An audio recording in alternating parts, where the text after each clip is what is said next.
Hi there, welcome to Let's Talk Tottenham. Still buzzing on the fact that we're in the Champions League next year. We've got Conte, we've got Kane. All happy days until the season starts and then it will go downhill. But yeah, no games to talk about. So we've got a Premier League quiz. The Premier League's just finished. We've got a quiz about the Premier League. No idea what the questions will be like. I had to write it fairly quickly. Got 4 contestants here, hopefully a couple more as well, but great contestants. Jonathan, newly promoted Forest fan. How you doing, buddy? Very well, thank you. Thanks for the invite. Oh, no problem. I just apologise. No Forest questions, so you're at a slight disadvantage early doors. Hass, who you know, Spurs fan. How you doing, Hass? How you doing, Chris? Yeah, not too bad. Still buzzing. Good. And Matt, United fan. Probably not best to ask how you're doing with the season, but how are you doing generally? I'm great. Skip on United. and Jamie, Liverpool fan, probably the same. Probably best not to ask how you are with the season, but how are you doing? No, I'm doing well, mate. Thank you very much. Excellent.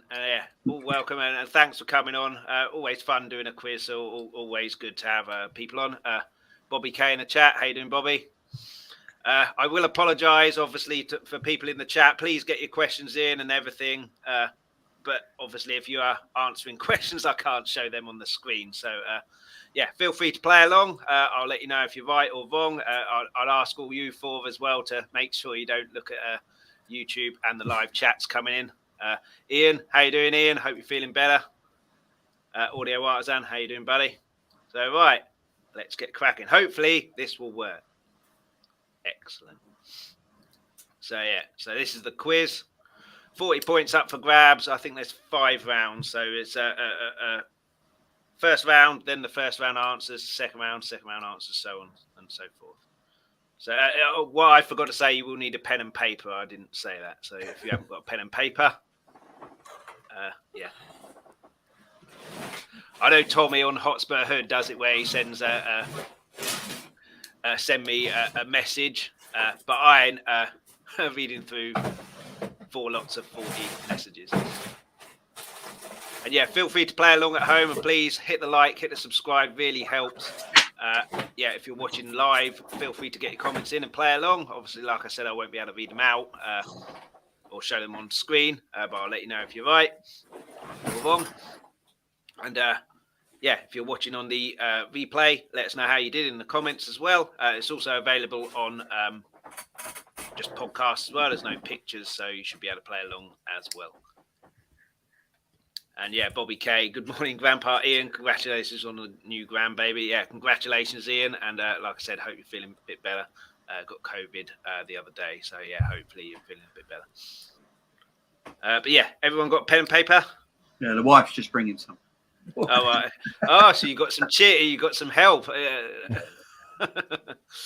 I have no idea where pen and paper is in this house.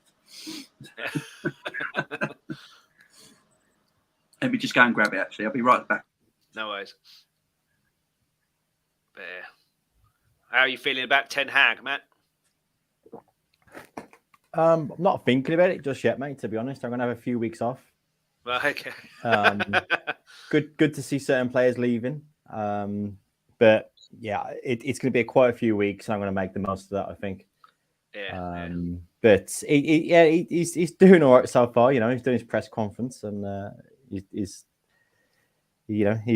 turned up and he's done what he had to do so far. So hopefully, fingers crossed, we can do better next season. Be interesting how you do. Certainly, I think Manchester United are never short of money. The amount of money that they have made from advertising and just their name, you'll always have money to spend. So it'll be interesting what you do in the summer. But right, go. Everybody ready? Yeah. Cool. So first round is stats, and more stats. You could tell that I was running out of ideas when I was thinking of the names of the round. That's the best I can think of, and the picture isn't central either. So you can see how rushed this has been, but hopefully it'll be all right. So these are basically stats from the last year in the Premier League. All the questions are based on 21-22 season. So 10 questions here. So who was the first manager to be sacked? Just realised that's not actually a stat, but it kind of is. Anyone needs any questions repeating, then just give me a shout.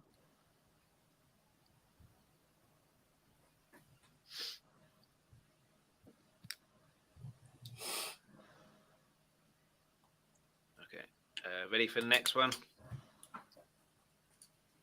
Okay, so number 2. How many goals were scored in the 21-22 season? Was it A, 1,072, B, 1,071, or C, 1,195?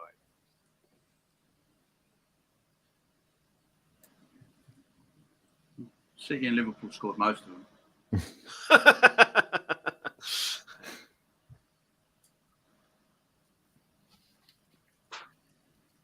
And this is all done from Google and Wikipedia and stuff like that. So if I've got it wrong, it's not my fault. Someone's put something wrong on the website.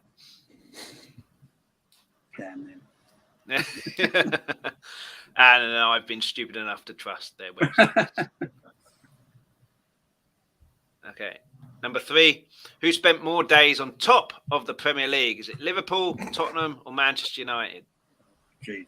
All 3 of them spent time on the top of the Premier League, but who spent the longest? It's going to hurt me to write.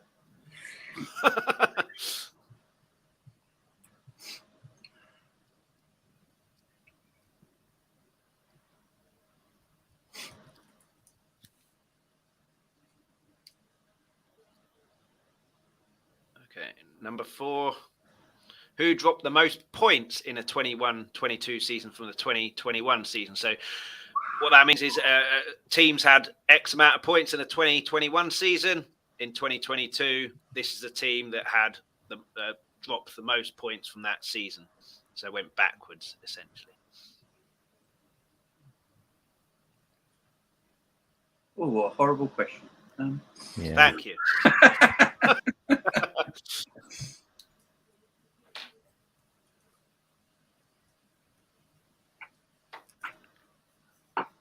Gareth wants the code. Just bear me a second. You send codes over to people. I'm sure I sent it over. Maybe I didn't.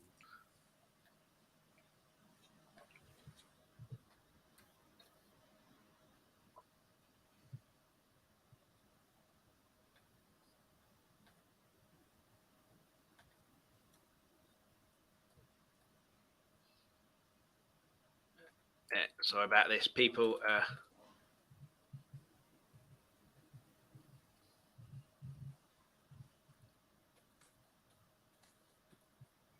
send codes over. People need it to their laptop. They don't tell you until it's gone live. Okay, number 5.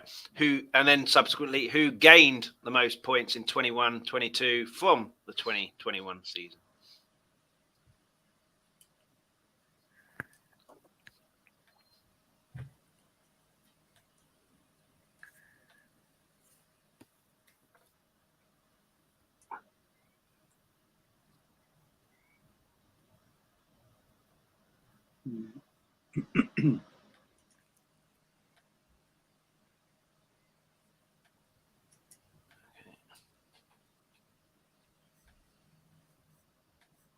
Just sending a code over to Mac. Just bear me 2 seconds.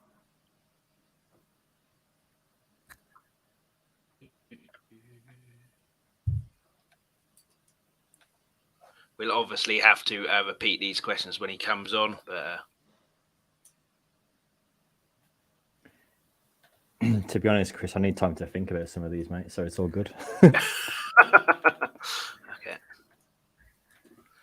Righty. So, all right, we'll go to the number 10, and then hopefully he'll be on, and then we can have kind of a blind date style recap, without Graham. Number 6. Which team had the least draws? How you doing, Bob? Congratulations, Bob, on your NHS 24-hour stream. Really good cause. And if you haven't already, go watch that and go and donate some money to the NHS. Very worthy cause.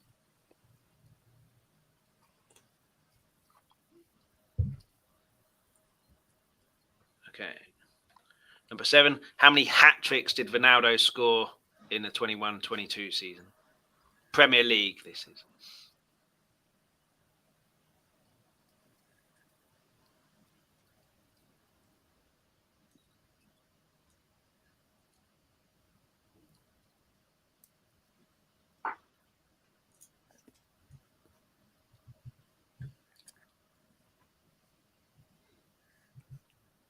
Number 8, which goalkeeper made the most saves in 21-22 season?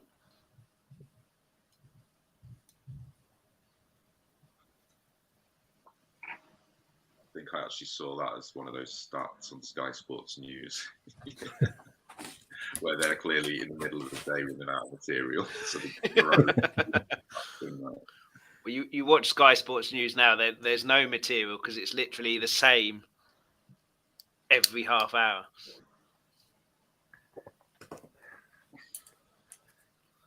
Evening. Yeah, I'll finally get there, mate. Sorry, pal. I've got That's all right. got a house full of children. That's all right. Yeah. You just need a pen and paper. You've done this before, so you need a pen and paper. Okay. At Google, yeah. Yeah. We're on question 8, so we'll go to question 10, and then we'll go back, and then for your benefit, possibly others. Yeah. Well, my apologies, gentlemen, for being No let worries. down. No worries. Number 9, which team scored the most own goals in the 21-22 season? Yes, that's mine, mate. Thank you very much.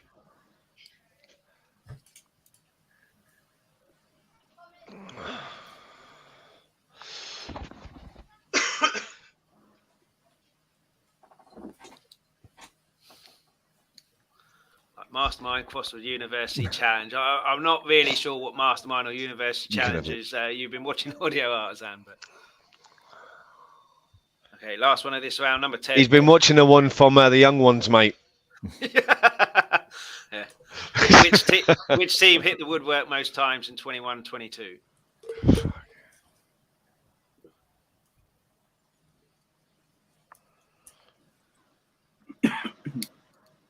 Scroll back as well, so Matt can have the others. So these are just stats, Mac, from the 21-22 season. All the questions are from the 21-22 season. So the first one, who was the first manager to be sacked? And these are all Premier League questions as well, so it's not League Cup, FA Cup, or Champions League or anything. Okay. Number 2, how many goals were scored last season? A, 1,072, B, 1,071, or C, 1,195. Okay. Number 3, who spent more days on top of the Premier League last season? Liverpool, Tottenham, or Man United? All 3 spent time on top. Who spent more time? Well, I'm not going to say any of the other 2, am I? So there we go. Just out of principle. Yep. Number 4. Number 3. So, who dropped the most points in 2021-22 season from the previous season, 2021? Oh, actually. Yep. Okay.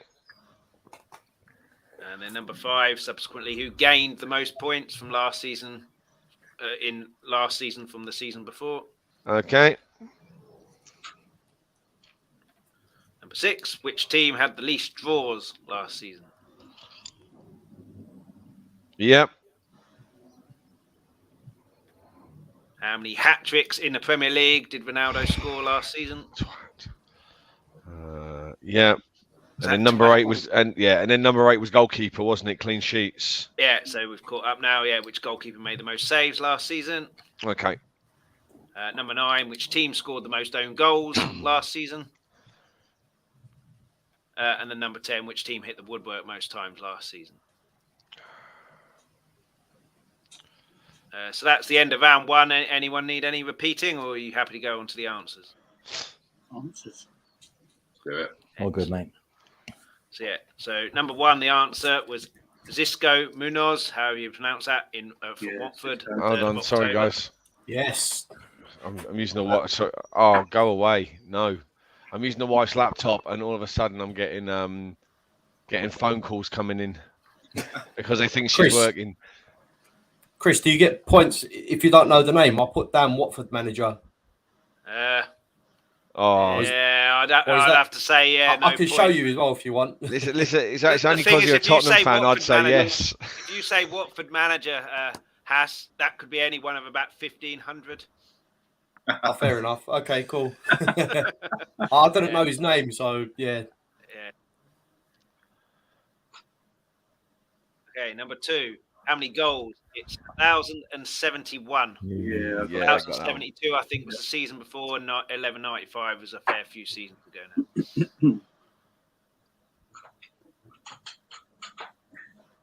Number 3, Manchester United spent more days at the top. Liverpool 11, Spurs 13, Man United 4. That was in September, wasn't it? Yeah, it weren't recent. Yeah, it was that when they were all thinking, when they were all jumping around, thinking they were on the way. that burnt Competitors back in the day, yeah. that burnt my handwriting, United. I thought it was. I put Tottenham just purely for the fact I couldn't write either of the other two. You weren't far off though, Tottenham. By a day. Who dropped the most points from last season to the season before? Yes. Leeds. They went from 59 to 38, so a drop of 21. I've got Leeds there. Yeah, I put United, believe it or not. Yeah, they were close. I think they dropped 18. Yeah.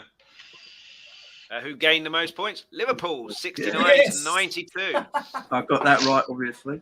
Are you shaking your head, Matt, because you didn't get that, or you had to write? No, I did, mate. I've I so far, but I'm late. I don't care. I went through it quick, so I just wrote the first name that came to hand. You know. Who did you write?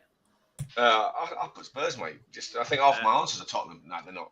It's yeah. They did gain points, so you're not completely far off. To be fair, I just remember there was a lot made up about how many points Conte had gained. And I hadn't heard much about other teams, so hence why I put Spurs for it. Yeah.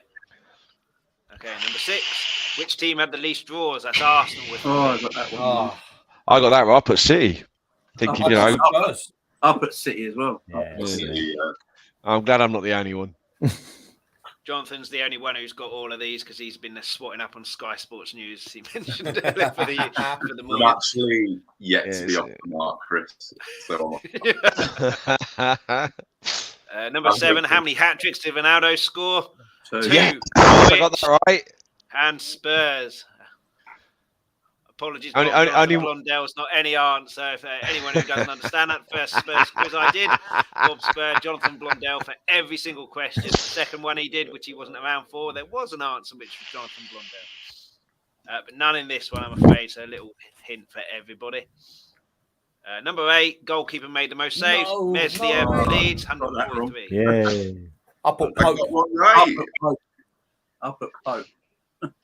I would like to point out on here, I've written all of these to know all the answers, but if I was doing this and someone else had written it, I'd do terribly in this. So that's why you're the quiz master and not the participant. Exactly. Although, to be fair, I wrote down all the answers. I still can't remember all of them. So someone would probably beat me if I did it now because I can't remember all of the answers. Number 9, which team had scored the most own goals? That's Everton, 5. I put Watford. I put Leeds. I put Leeds. I put Watford. I put United. So. I put Arsenal for a laugh. I only remember the 1-5 end when against us. Yeah. And last one, which team hit the woodwork most times? That's City. Makes sense, being that they scored the most goals. They're likely to hit the woodwork. Yeah, I put Liverpool. I put Newcastle. Just, fuck it, why not? Okay, so that's the end of the round. We'll take the scores at the end of each round. So, Haas? Does my first one count, or I had to get the manager's name? Otherwise, yeah, it's I'd say no, I'm afraid. But if it's close and it's against the non-Spurs team, then we'll review it at the end. Yeah, no worries. So I got 1,071. Yes. So I got 5. Sorry, with a hat trick as well. So 5. 5. Mac? 2. Jamie? I got 3 wrong. So 7. Oh, wow, 7. Matt? 3. And Jonathan? 1. Mate, I had to rush through my 10 and I still beat you. Jesus. He's a Nottingham Forest fan. He wasn't paying attention to the Premier League last year. He will be when I do this next year. Congratulations, by the way. Thank you, mate. Thank you. Yeah, big up for us. Number 2 is player/manager anagrams. I do apologise for this. I couldn't find that many, so I'm not sure if they're difficult or not. But essentially, says what it says on the tin. Anagrams of players or managers that were in the Premier League last season. The first one is an easy one. Jesus. So number 1, Ver Hankey.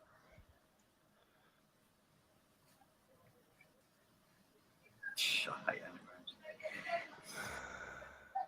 I'm going Hold on. So the first name is a name rearranged and then Hanky is the second name, or is it? Oh no, it's just So that's an all of easy one those then. letters make up the first name cool, and yeah. surname. I'm glad That's somebody it. said it's easy. Yeah, that's an easy one. Yeah, I said that because I know the answer, but yeah, I can give you a clue if you want. No, I've got it, mate. I'm writing them down and then I'm scoring each one out. All right. Number 2, Farmland Park. Sounds like a fun place to go. Basically, we've got this from every round from Bob Spur, Jonathan Blondell. So we'll keep showing those. See how many we get. These are players and managers. Yeah, players or managers. So there's 2 Oh. managers, 3 players. Boy, it's difficult. Number 3, Rye Jam Diva. It probably doesn't help that there's no real colour that can be written in there to differentiate it from the Spurs background. But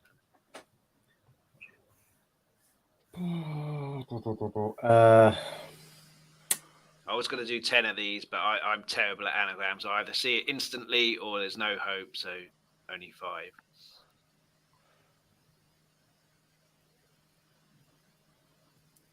And number 4, nuked every bin.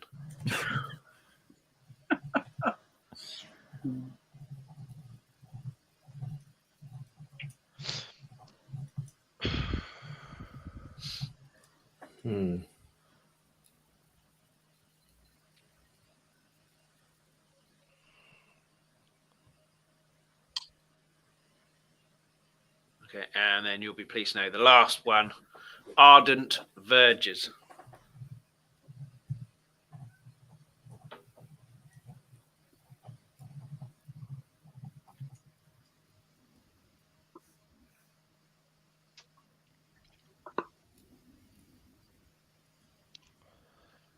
Okay. Anyone need any repeating? Are you happy to go to the answers? Just a moment, mate. You do realise that day 2 into the bank holiday weekend and you're asking us to do anagrams within like 10 seconds. It's only 5. I need to kick my brain in, mate. He's really hard. Really hard.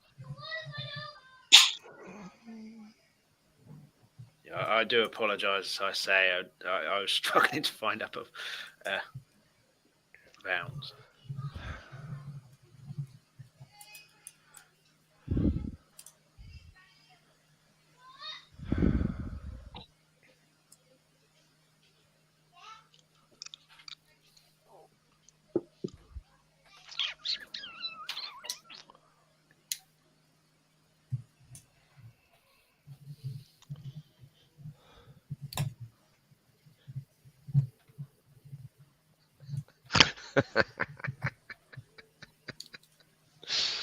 What was number 2, Chris? Sorry, I didn't get that. Right.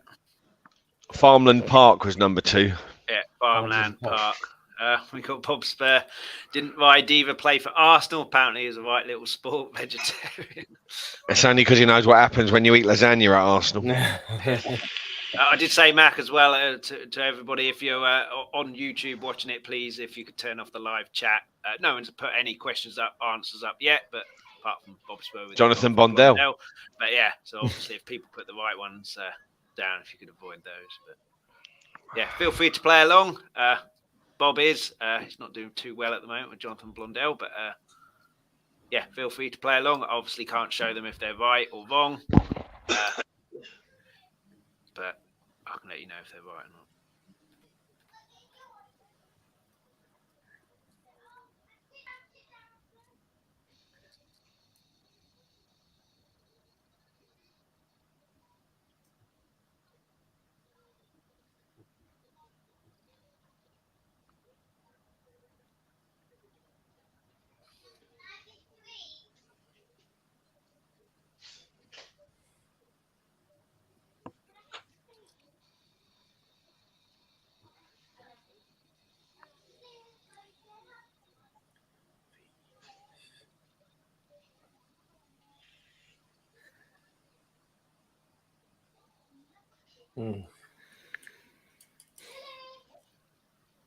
You need a couple more minutes.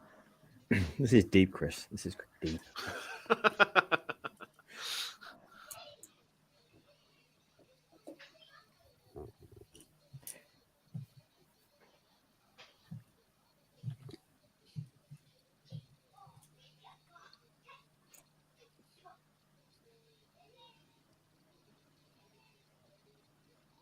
Ah, yes. Cool. I'm done. Does that mean you got all 5? No. Just number Oh. 2. I right. can't figure out number 2, but the rest of them I think I've got. Oh, wow. I'd have got one of these, I think, and that's about it.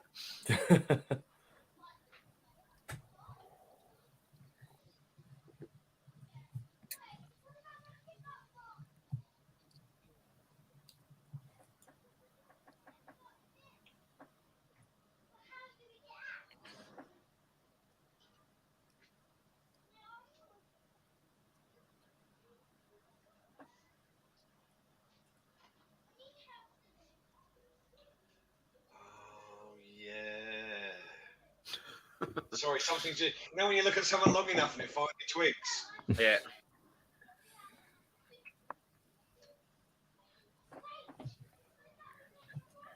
Two, 3, 4.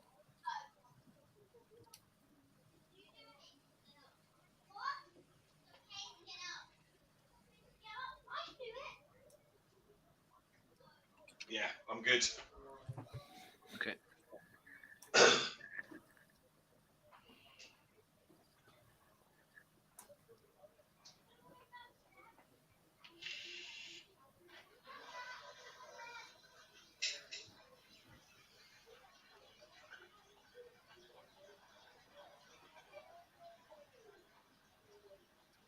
So, yeah.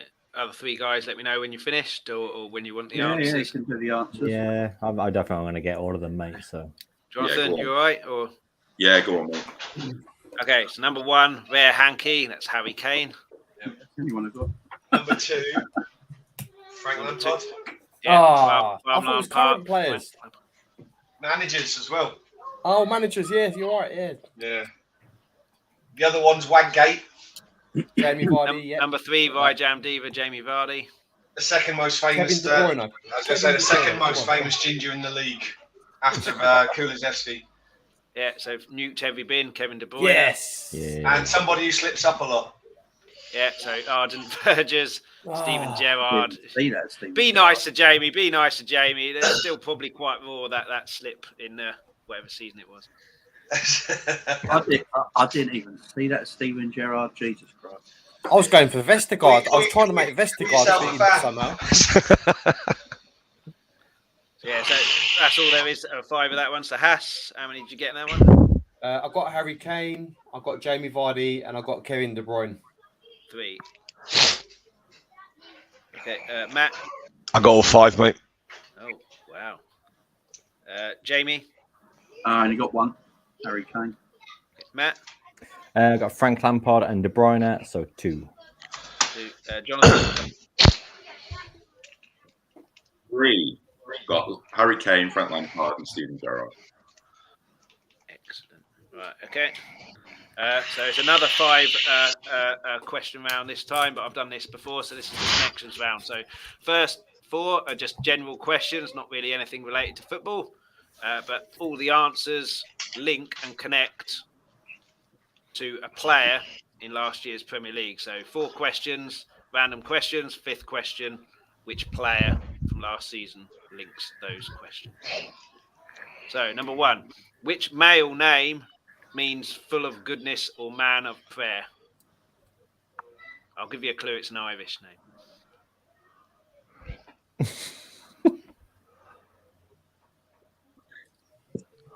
But if you don't know that one, there are 3 other questions which will link to a player, so you may be able to get that one a bit later on.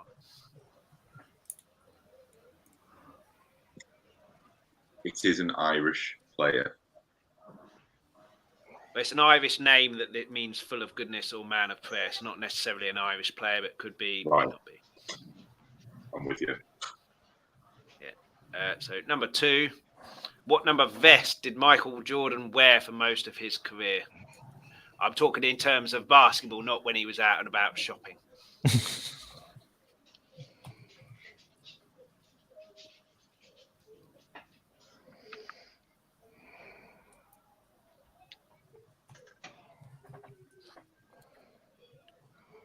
Number 3, Robbie Keane represented which country at international level?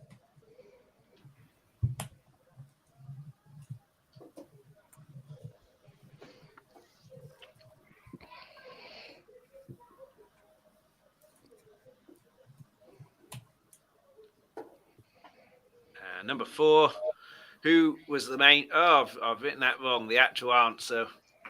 Yeah, I've not updated the quiz properly.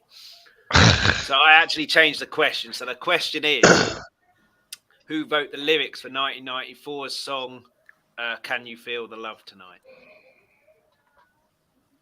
Oh, yeah.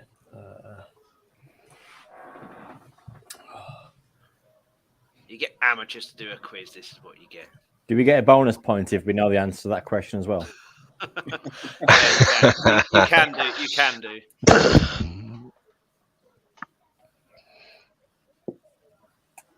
Yep. Okay. So you want the ready for the answers? Yeah. Yeah, might as well. Go on. Okay. So number. Oh, right, okay. Question 5 is which player connects all 4 answers. So, which male name means full of goodness or man of prayer? So Declan. Tell you the answer. Declan. 45. 23. Oh. 23. Number 3, Republic of Ireland, Robbie Yeah. Keane. If you put Ireland, you can have that as well. Team Number Rice. 4, the main presenter was Annika Weiss, which obviously tells you the answer, but the writer of the lyrics was Tim Rice. So obviously the answer is Declan Rice. Declan Rice. First name and surname. He's 23 years old, and he represented the Republic of Ireland before choosing England. Yeah. Got that? Anyone get Annika Weiss as well as Tim Rice? Yeah. Okay. If you got those, you can have an extra point. Being that the quiz master doesn't check his work. So Has, what did you get in that round? I don't know the first one. So I got 23 Republic of Ireland, and that was it. But I somehow connected Rice with it. But yeah, I don't know. It's the only one I could think of. Yeah.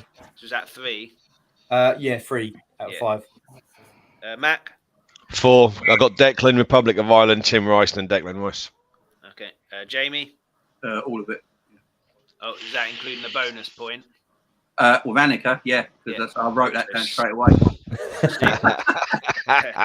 Matt? I got Declan 23 in Republic of Ireland, and from that I got Declan Rice. So that's 4. Yeah. Right. And Jonathan? I got 2, but I need to tell you who I said as my presenter for the whole team. Oh, right, okay. Gil Dando. She took over from her in '99, but yeah. So let's figure this out. Did she pass away before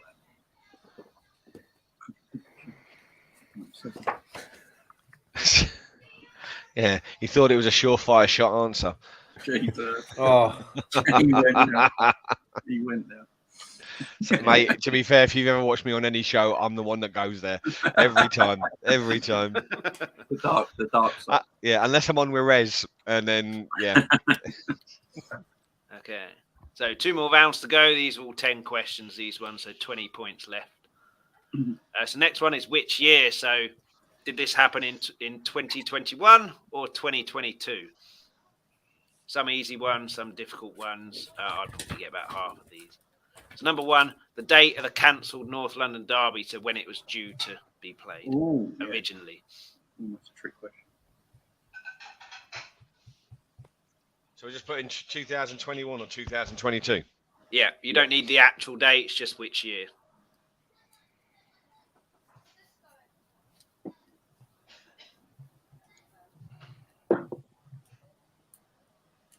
Fucked Arsenal up in the end, though, didn't it? Yep. Yeah. Thankfully, Fuck 'em. absolutely beautiful. Oh my God, we have 1 COVID case and we've sent so many players out. We can't play you. Sorry. They would have won it, I reckon, if they'd played us back then Probably. as well. Not We had if all they'd those have won, players but out, They certainly no wouldn't have got Decky. destroyed like they did. But yeah. Mate, Number 2. I've been to the Philippines and seen women get done not as hard as Arsenal did that night. Okay. Number 2, Dean Smith sacked by Aston Villa. Oh.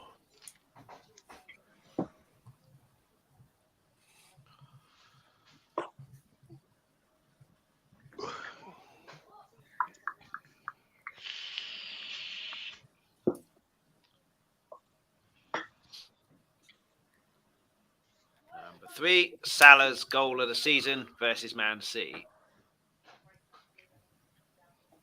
What a goal. Mm-hmm. Yeah, it was all right.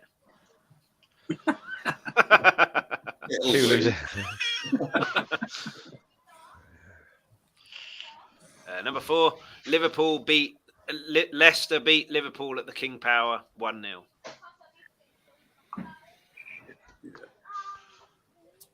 Yayan.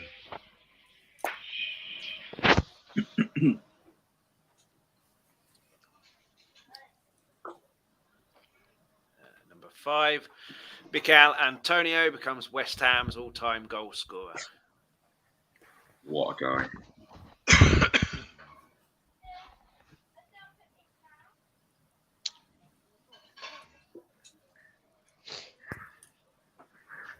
I've got a reoccurring theme with my answers at the moment. Right. Are they all the same?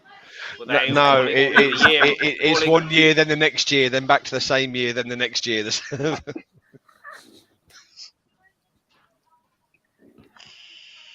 number 6. Southampton beat Brentford 4-1 at home. I don't even remember that game. Not anything special about the game. It's just I had a question with Southampton I and don't Brentford in there. remember So. that.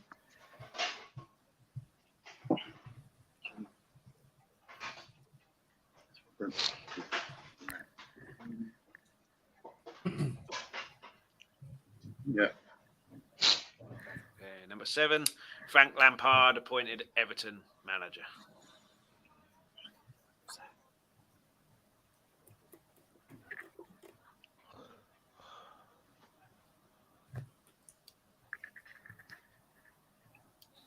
How you doing, Eugene? Thanks for watching. Thanks for the comment as well. Paul Stewart, and slightly before Jonathan Blondell's time as well. I'm not sure he played in the Premier League. Paul Stewart, yeah, he played for us as well, didn't he? Mm. Number 8, Crystal Palace's first away win.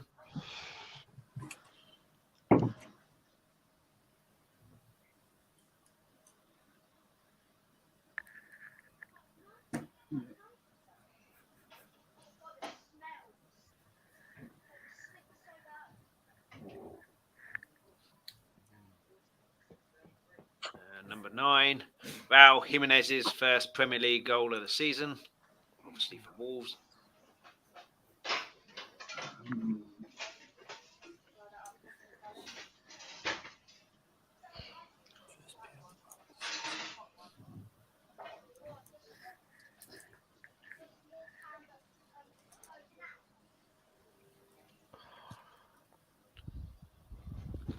And last one, Watford lose 3-0 at home to Wolves. Again, nothing special in the game, just didn't have any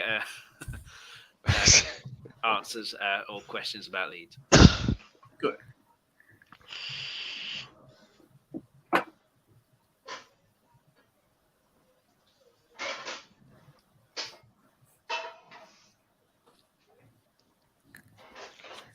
ready for the answers?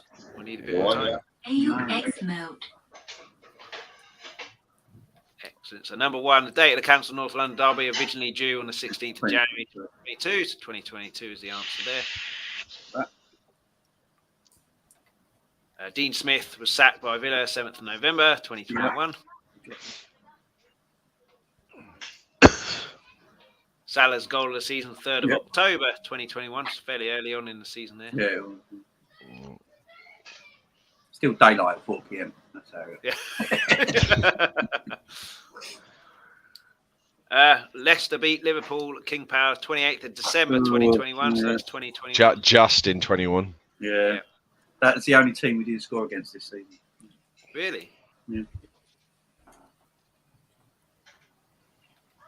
Number 5, Antonio scored all-time goal scorer. I think it was when they beat Leicester 4-1, 23rd of August 2020. Org Sut. Yeah. There's a reason I'm not on BBC or ITV doing quizzes, Mac, and doing it on YouTube here. To be fair, mate, I think you should start doing the subtitles on BBC One. I think it'd be a lot more fun.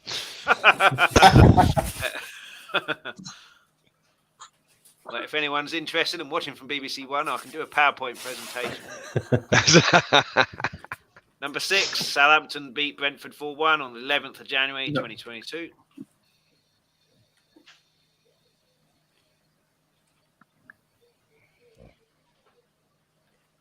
Number 7, Lampard was appointed last day of January 31st, 2022. What? Interesting if he's there at the start of the season. He obviously did his brief there, kept him in the Premier League, but you probably have expected Lampard, if you're an Everton manager, to got them safe a bit sooner. Number 8, Palace's first away win was 30th of October, away to Manchester City of all teams.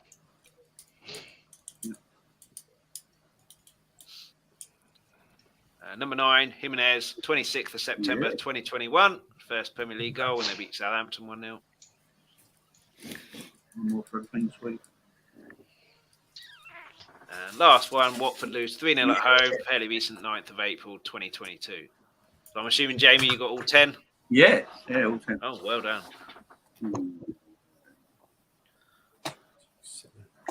So, Haas? I've got 7. Do you want me to tell you which ones, or? No, it's fine. Yeah, I trust yeah, you. 7. You're a Spurs fan. You're very reliable and trustworthy. So what did you get on that? Cue the laughter. Yeah. So what did you get on that? 17, did you say? Yeah, 17, yeah. Matt? 7 for me, mate. Yeah, Jamie 10. Matt? I did awful, mate. I didn't remember any of that apart from Lampard. But I got 4 in the end, and I think the others were just guesses. So. Okay, and Jonathan?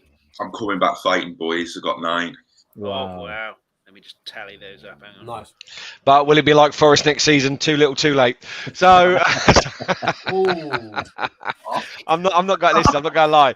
My granddad was a Forest fan. I've been cheering you guys on all season. So I'm hoping you do well next year. Oh, cheers, buddy. Appreciate it. Yeah, I'm looking forward to going going at the moment. One game left. So Matt's got 13, Jonathan 15, Haas and Mac on 18, Jamie with 24. 1 round left, but it can all change. So this is the wipeout round. So there's 10 questions. Get all 10, get an extra 5 bonus points. Get 1 wrong, your score is wiped out for the round. You get 1 wrong, you get 0 for this round. Chris, is Jamie going to get connection problems after the second question just to give some of us a chance? Well, possibly. I don't know. You'll have to... Let's find out. That could be a spoiler. It could be a spoiler. We don't know. Yeah, so 10 random questions about the Premier League last season. So number 1, easy one to start with. Who shared the golden boot with Salah? You should have said it the other way around. Yeah, well. You need to wipe your mouth. Okay, number 2. How many Premier League goals did Christian Eriksen score for Brentford? Oh, jeez. That's horrible. If you don't put anything for an answer, that doesn't count as a wrong answer. That counts as a pass. So passes don't get you wiped out. It's only if you answer a question and it's wrong. So I should be strategic and just pass and everything. But if everyone else knows the answers and gets all 10, they get 15. So. Oh, it's a trick question. 5. Okay, number 3. Who copied Ronaldo's iconic celebration? That's where he jumps up, hands up the top of his hair when scoring against United at Old Trafford. Ah, yes. Oh. I wouldn't have known this. That's a pass. Of all the players as well, it's that one. I wouldn't have known this, but as soon as the answer was read out, I'd have probably remember it well. Even though I've tried to forget it. Who was it? Ronaldo. Number 4. Who broke the record for the fewest touches in a Premier League match for a player who played 90 minutes? This is since records began in 2003-04. Oh, lovely. I hope it's that donkey I'm thinking about.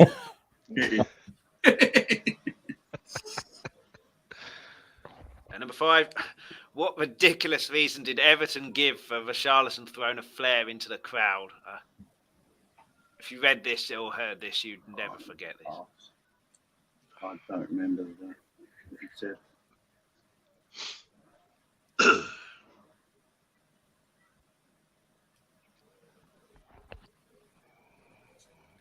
Number 6. Which player was fouled by Christian Eriksen? Look at the spelling then. THRN. Then proceeded to hug him whilst both on the floor. Oh, Jesus, that was, what's his name? Oh, Jesus Christ. No, it wasn't him.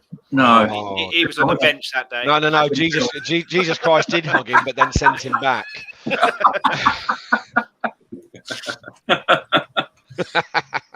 That was a good one. I like that. Oh. Yeah, I remember it was that young lad. Picture it happening. I just can't picture who it was. To be fair, it was all over. It was on Sky Sports News for about 3 days. Oh, what a lovely moment this was from beep from beep during their game. Yeah, they really kicked the arse out of it on Sky Sports News for that. Yeah, It was a slow news day that day. Mate, for 3 days, mate. Literally every day I put Sky Sports News on to see what was going on. It was like, and yeah, just this heartwarming moment when fuck off. when cuddled. Okay. Yeah, because he went to punch him, didn't he? He was going to knock him out, and then it was like, oh no, it's you, mate. Hi. Number 7. What was significant about the West Ham v Man City game on the 15th of May?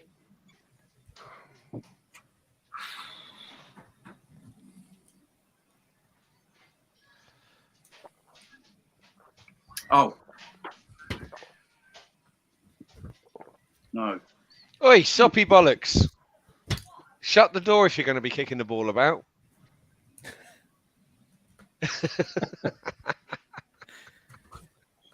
Shut the door, Matt's got a quiz to lose. No, it's more. I'm more worried about the ball ricocheting in and then smashing up all my memorabilia that I've got in the dining room. Oh yeah. He's a nightmare with that football. He smashed the neighbour's greenhouse that I've had to replace the pane of glass on. My other neighbour next door's got all they're growing all their fruit and bits and pieces in their garden. He's wrecked that a couple of times. So yeah. And the little bastard shut it and opened it again. I'm gonna nut him when I get off here. Right. Number 8. Outside of the top 4, which team scored the most goals this last season?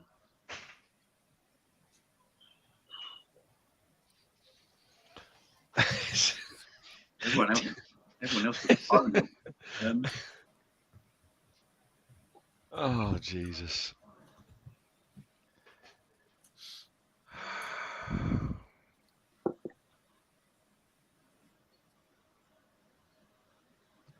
What?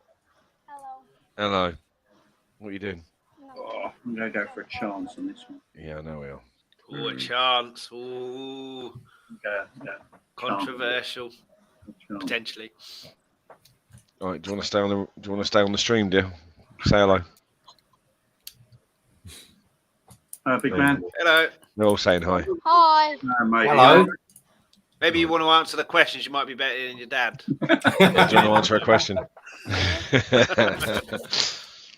Okay, number 9. How many managers did Watford have in the 2021-2022 I'll see you in a bit, mate. season?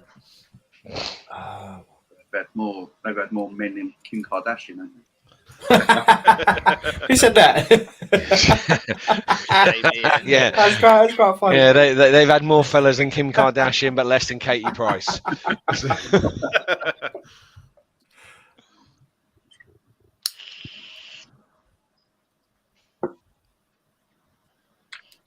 Okay. Lastly, number 10. What was Burnley's goal difference at the end of the season? Shit. Oh, Jesus Christ! Can we get like a bit of leeway on this, like 5 either way? If you want to take the risk and yeah, potentially. We'll go 3 either way. 3 either way. 3 either way. Jesus.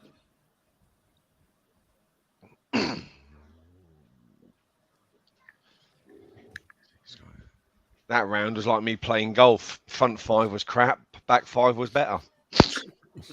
Well, I'd have been wiped out after the first question if it's a golf analogy because I'm terrible. I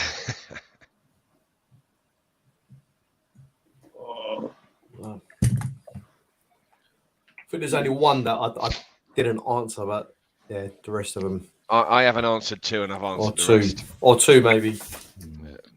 3 and 5 I haven't answered. I've answered the last one. I should have answered. Right, Just let's go. There you go. Yeah, so remember, one question wrong in this, you get 0 for the round. Get all 10, then you get 15, an extra 5 bonus points. All right, so because the boy said hi, you've got to come in as well, yeah?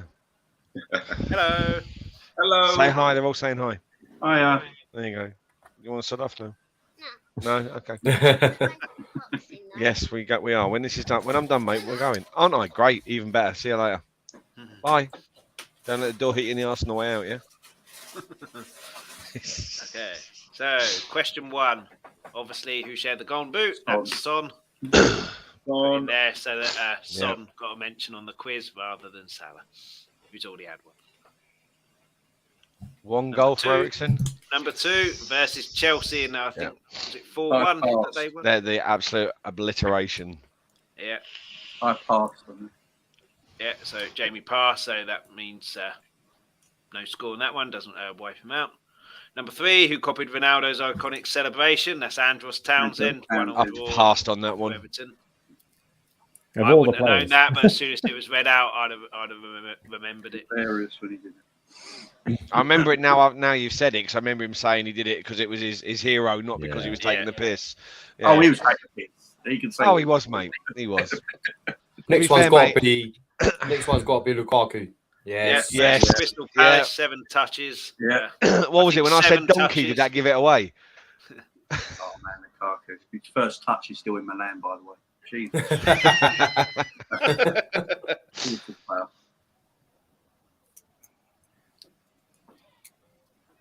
I passed on 5. Number I 5, passed on he 5. was trying to throw it out of the stadium. I mean, if he does that, he's in the wrong bloody sport. He should Jesus be in the Christ. Olympics. Yeah, I passed on But, that. I did know the Absolutely Yeah, me too. ridiculous. I read that in the paper the day after. You Right, never ever. I remember they were all moaning, saying, "Oh, he's a dickhead. He threw it at the fans," and it was like, "Well, no, he threw it into a section where there were no fans." But yeah, I mean, if he's trying to throw that out of the stadium, he should be playing for Kicking the Boston Red Sox for like a Exactly. pitcher or something. Yeah. or some kind of NFL team as a quarterback or something. Yeah, wrong sport. Or javelin in the Olympics. Absolutely ridiculous reason.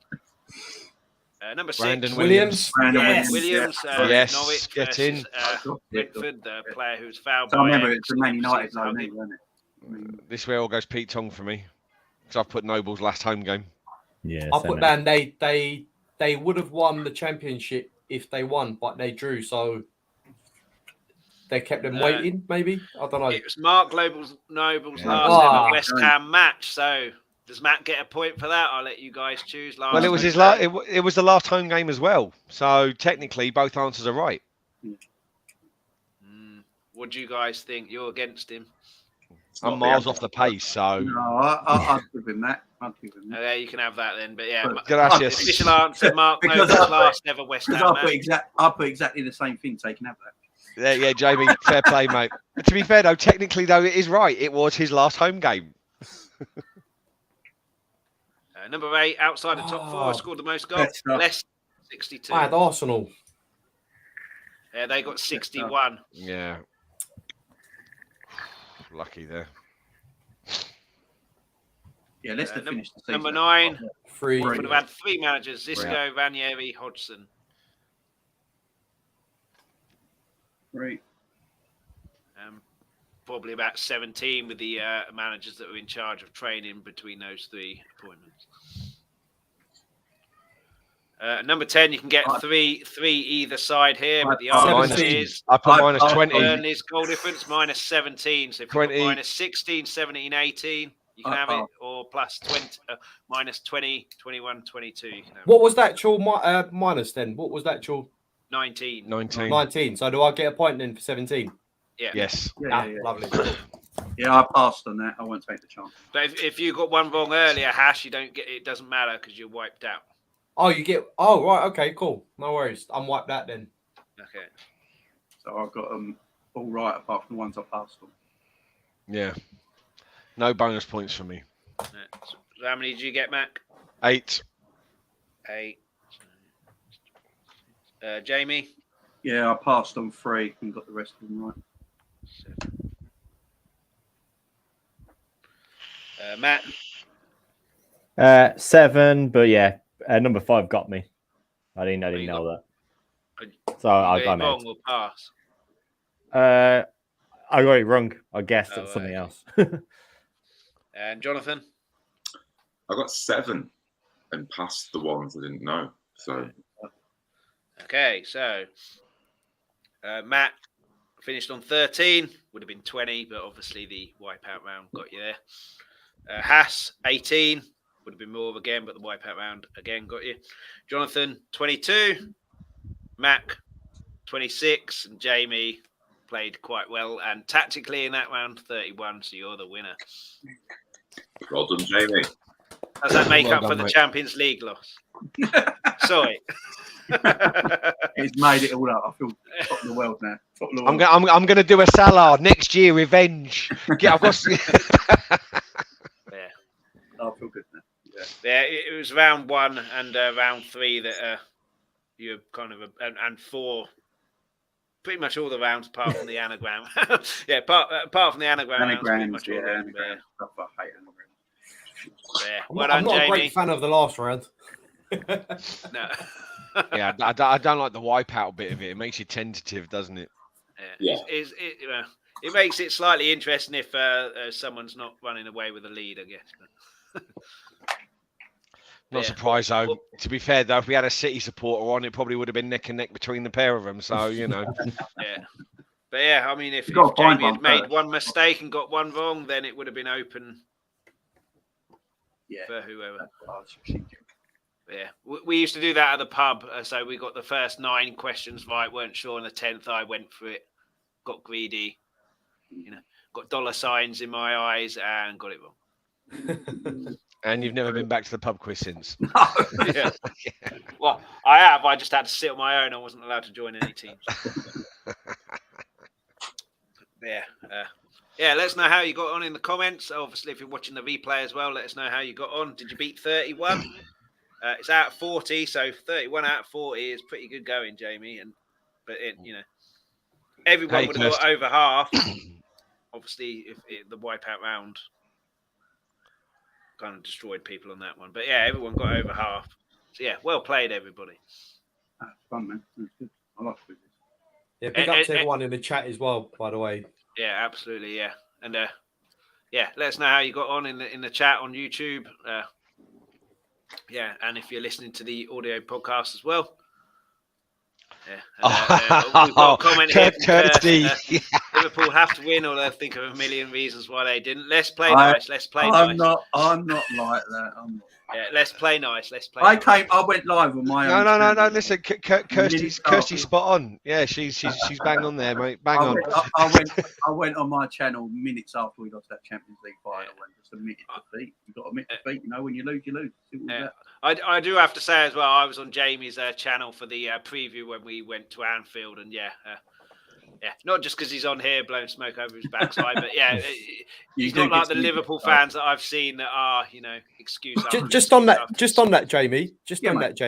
What do you think of Klopp's post-match interview about the goalkeeper being man of the match? I mean, for me, it sounds a bit. Well, to be fair, it was to me, there was not much difference between what he said after the Tottenham game. Well, if you want to play that way, but it's not real. Shut up, dickhead. Jamie. I think sometimes he gets far too emotional. He shouldn't talk. I will admit that. But I think he's really emotional, and it's just the way Jurgen Klopp is. He's too emotional at times, and he needs to detach himself from his emotions. Do you reckon he's booked that hotel yet? I've booked it for him, mate. It's all good. Got to have confidence, ain't you? You got to have confidence.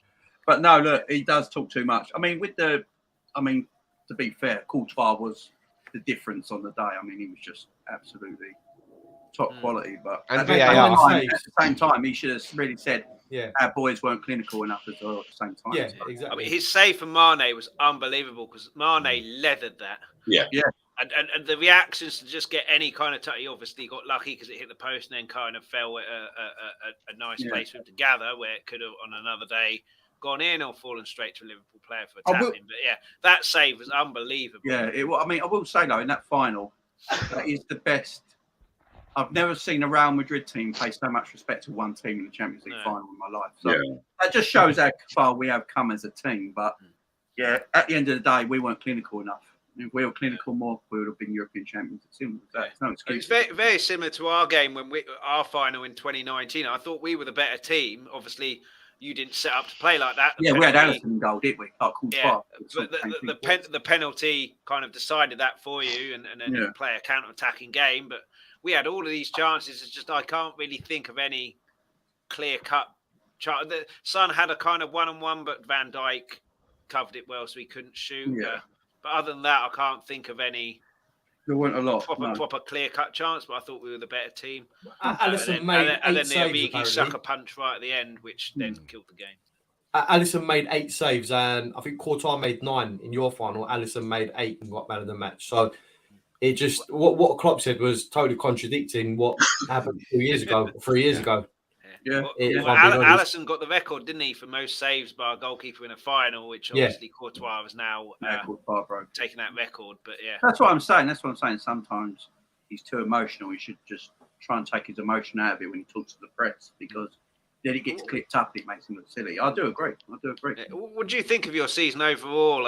Obviously, we finished the quiz now, so we'll have a little chat about football next season. Matt might not want to do that, but well, we've still got the treble to hold on to, mate. So what do you think of your season? You were obviously on for the quadruple, and you ended up winning the 2 domestic cups. Is it a failure for you, or is it still a good season? It depends. It's crazy. Now time's gone a little bit. We can look back at it. It's still a good season. Don't get me wrong, but I mean, winning a domestic double at the end of the day is still good.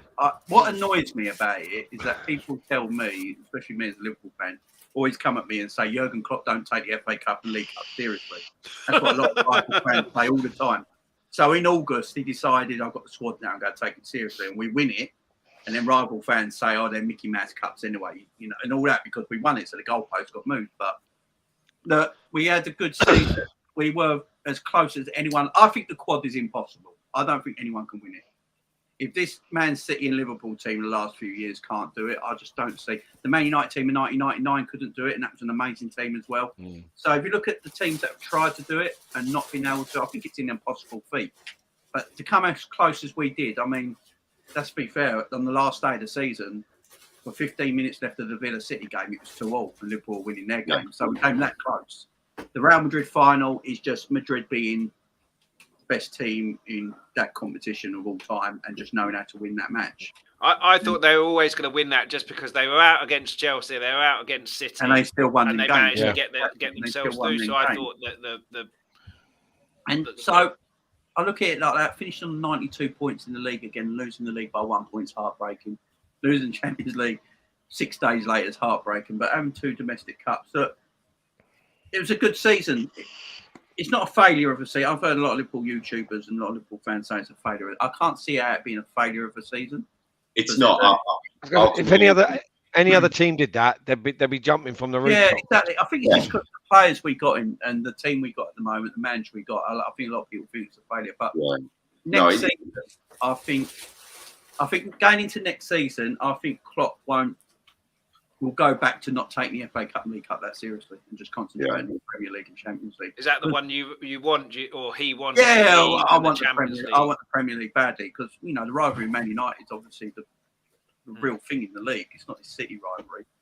It's weird in a way, isn't it, Jamie? Because City want the Champions League and you guys want the Premier League, but it always ends up the other way around. So I mean, it's a European thing. I do think there's this European heritage is a real thing. And do you think Haaland's going to make much of a difference to City? Do you think they've got a chance? Because I'm going back to your comment about the quadruple not being realistic, but all of a sudden, because City were, they always do well in the cups, over recent years, and now with the addition of Haaland, are they going to end up being a team that are going to get like Liverpool did this season, get close, but because of Haaland, maybe get it over the line and do it? I'm not on the Haaland bandwagon. I really ain't. I think he's a fantastic player. I don't know whether he'll. I'm looking at him wondering if he'll do a Lukaku and it, kind of, fluff his lines in the Premier League. No, I don't think so. He'll get so many chances in that City team and play of his quality. The problem is the difference City have got to do with Pep Guardiola. He's never really liked an out-and-out number 9 in his management career. Never really liked it that much. And the number 9s he did get in. It's all this talk that City didn't have a striker this season. But hey, Gabriel Jesus is a striker. It's just that they play him in the wide areas. David Villa, when he was at Barcelona, he sort of played him in the wide areas to play Messi in the false 9 position. So Haaland, though, for me, I think Haaland suits Liverpool style of football more than Man City style of football. Because Haaland's all about explosiveness and he likes the ball direct. He likes to get in that position straight away and receive the ball, and then he's gone. Where Man City, they like to pass and get tap-ins. That's how they play. They score a lot of tap-ins inside the box goal sort of thing. And the thing with Haaland, he's got to be in that position to receive the ball. And then he's going to have to change his position again because the ball won't come in straight away because they like to pass it around even inside the box. Isn't he young enough, though, to be able to do that? No, they're going to have to adapt to City's way of playing because City ain't going to adapt to Haaland. So Haaland's going to have to adapt to the way City go to play. So for the beginning of the season, I think it might be a little bit rough. But as the season goes on, he'll probably get better and better. But you know, I look at Borussia Dortmund. Borussia Dortmund were a better side before they signed Haaland. So I'm going on that thing that City won't be as good with Haaland because Borussia Dortmund weren't either. But with the people saying about the goals, I think City will score exactly the same goals as they always do. It'll just go through more of one person than the whole team. But if you look at the way they play, right, and the players that he'll have around him, the balls that they get into that box last season, I was saying all they're missing is a number 9. Yeah. And he will be that person. You know, the quality that will be coming into that box next season. He'll, you know, the kind of player that Haaland is as well. He should be gobbling up those statistics, the goals. I agree. But you could say the same for Liverpool. If Liverpool just go out and get a number 9, Liverpool will go to be in the same sort of because if you look back at all the finals we played, we ain't scored in the final this season. But you look at the chances we create in every single final we play.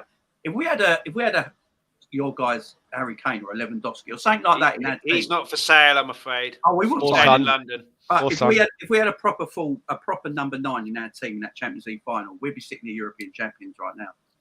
We just I agree. We missed that clinical edge, and so do Man City in a way. So if we get that number 9 that we're looking for as well to come into our team, because I think that's what we're going to do. Who replaces Mane for you, though? Yeah, well, they're looking at Nkunku. Is that his name? They're looking at. He's a midfielder, and then looking at Nunes as well from Benfica. So I think Nunes, Man United want him, but now he knows there's interest from Liverpool. He's holding out on it. So would you take Lewandowski up front?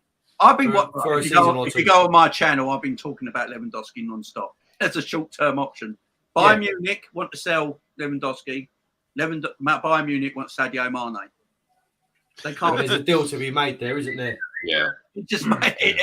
It makes sense as a short-term option as Liverpool look. I don't care if he's 34 beginning of the season. That don't matter. Yeah. You look at all the best players in the world at the moment. All the best players in the world at the moment are in their 30s. So Perisic, who we've just signed. You look at Llorente when we had our Champions League run. He was, he was 34. He was knocking on, and he still played a big part in that run. Exactly. So Lewandowski, I think, would score a bag full goals to Liverpool because the chances would create won't be no different. So, yeah, with your same with Haaland, I think if Liverpool get the same sort of thing, that clinical number 9. Do you know what he's with players with the age now? Just go at it each other next season as well. Exactly the same. But I think Tottenham, I'll go really chase down Chelsea in the summer. I think you're in trouble with Tottenham because Conte won't stand for mediocrity. He just don't stand for it, right? No. But what Conte is Conte's a short-term goal manager. It's just the way he is, right? So he's not going to worry about everything else. He wants success now, not in 5 years' time for building something. A bit like Mourinho. And he's going to get the players in right now he needs for success for this next season and the season after. And with Chelsea's problems right now, I think their new owners coming in will spend a bit of money, but then it will settle down. Well, they need a whole new defence, don't they? Unless they sort their contract out. I think Chelsea are in trouble from Tottenham next season. In that further, I think Liverpool and Man City are just still a bit the top 2, but I think Tottenham will definitely Chelsea. Well, there's talks that Salah might go as well, though. Salah will stay this season, but he'll probably go for a free the following season. Yeah, I mean that's a It's a wages for him, isn't it? I don't agree with paying him 400 or 500 grand a week. Jamie, what do you think when Salah's coming out? I mean, his comments of he'll probably go to another Premier League club. How does that make him feel? How does it make the Liverpool fans feel? We all hate it. We all feel. A lot of Liverpool fans will. There's a lot of Liverpool fans who blame FSG, and there's a lot of Liverpool fans that are saying Mo Salah should just shut up talking, sort of thing. And I'm in the mixture of both. I can understand. I don't think Mo Salah's a 400 to 500 grand a week footballer. If he gets the wages he thinks he deserves, he'd be the 7th highest player in Europe. This is a weird one because he scores a lot of goals. But if you actually look at Salah's all-round gameplay, it's not always that great. It's not always that great. He gives away a ball a heck of a lot in the matches. He always runs into defenders a heck of a lot. But then he will score, he'll bag 2 goals in the game. But his all-round game performance ain't always fantastic. But they always focus on the goal side of it rather than the fact that, goals, but that's why I'm like, he's not 400 or 500 grand a week for me. But he's in a team that suit him perfectly, don't they? Liverpool has always been a focus on the strikers. The rest of the team will fit around. But we'll move on to United and then Forest and then Spurs. But one thing I did want to say, and it always makes me laugh, that Liverpool are getting a bit of flack because they didn't win any of the domestic cups. They won it on penalties. But they won the fucking cup. What does it matter? Most teams in the final wouldn't give a shit how you win. It's all about getting that cup at the end. It doesn't matter how. So it's just a bit of jealousy that Liverpool have won those cups. But Matt, I know you didn't want to talk about United, but you came on here, so tough. Cheers, mate. I mean, we won't talk about last season, but this season completely different. Ragnick, he's gone. I don't really understand the whole appointment there. So he's not there next season. You got Ten Hag, highly rated, thinks he can catch Liverpool and City, is what he said in his first conference. I suppose he has to say that at a club like Man United. You'll always have money to spend because you're Man United. You've got all of that merchandise in sale and the money that just comes from being Man United. You've got a big clear out that needs to happen. A lot of players that possibly cause an issue. Talk of Pogba going back to Juventus. For you, what needs to happen and what do you think will happen in terms of players coming out, going out and coming in? Well, what needs to happen is what's happening, and that's players leaving. And I think last summer, after that Villarreal final, the mood was like bad. it was United and kind of what happened against Villarreal in that Europa League was not. It was just a horrible feeling. And then the summer we made signings, and it's probably the best transfer kind of period we've had in a long time. So you get that hope and you get that optimism. And in August, September, as you saw in your quiz, we were top of the league, and it was like, oh, what's happening? Did you think at that point we can be taken seriously here, or did you think like when we were top after 3 games, it's kind of a false start? I don't think United fans now are in a position to say title challenge. I think what United fans want, I could be wrong, what United fans want is consistency. I meant last season when you were top of the league. Did you think at that time? Oh, the gap between United and City was huge. Like the thing with United, and this is the problem with United, it's not an easy fix. It's not a one manager fix. What United need is a bit of an obvious thing to say is identity, is an idea, it's consistency. The teams that you've already talked about, City and Liverpool, have got that.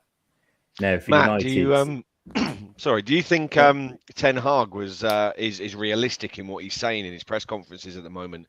Do you think he's going to be able to come in and do what he says and fix it almost instantly, or do you think that he's just playing up to the media and the fans to get him on side? I do.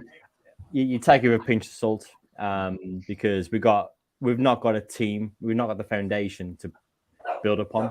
We've got, a lot of United fans talk about we've got players that are hungry but don't have the ability, and you've got players that have got the ability but aren't hungry. So there's this kind of inconsistency that you just can't build upon. So what needs to happen this season, I think there just needs to be signs of something happening. And if we can get a cup run and compete for Champions League, then I don't think it's wrong to say that's not a bad season. So I'll take that over. So a quarter final, semi final in the cup, and say a 5th place finish, you think would be progress? Again, that's dependent on what we're seeing on the pitch. What we saw on the pitch this season was, we're talking back in October. it was like, can we be done now? Because this is horrible. If we can get to Christmas and it's fun watching United and the United we all know, then that's what I want. I want to just get to Christmas and enjoy watching football again. Do you think Ten Hag's the right man? Obviously, you were linked with Poch, you were linked with Ten Hag, you were linked with Vagnick. This is interesting. Me and John used to work together back in, what was it, 2015, John? Yeah. And it was, when Mourinho started. And I said this to John back then. I said, it's not a manager fix. This is the whole club from top to bottom. This is what's happening in the background. This is what's happening on a Wednesday morning, not just on a Saturday afternoon.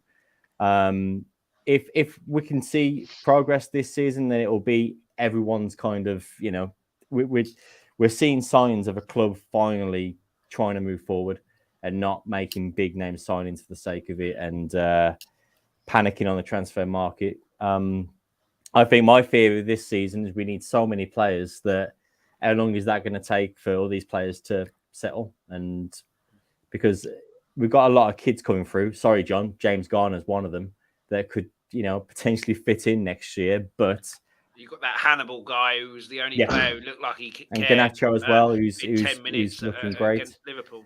Chris and Haz will understand this question that I'm going to ask you, Matt. But what does it feel like to know how it feels to be a Tottenham fan right now? Having to I just want players to play for the shirt. I just want to see a bit of desire. I just want to see the club do something positive, from the back rather than, just a dugout.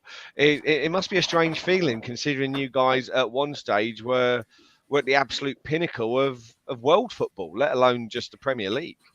You guys were.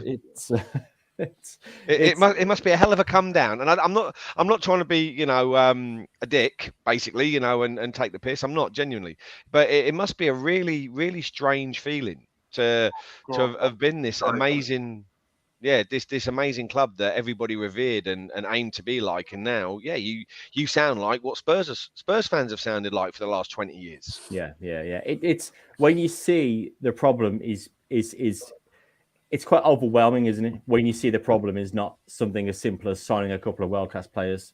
We've done that. We've done Sancho, Varane, Ronaldo in a transfer market. Imagine any other club doing that.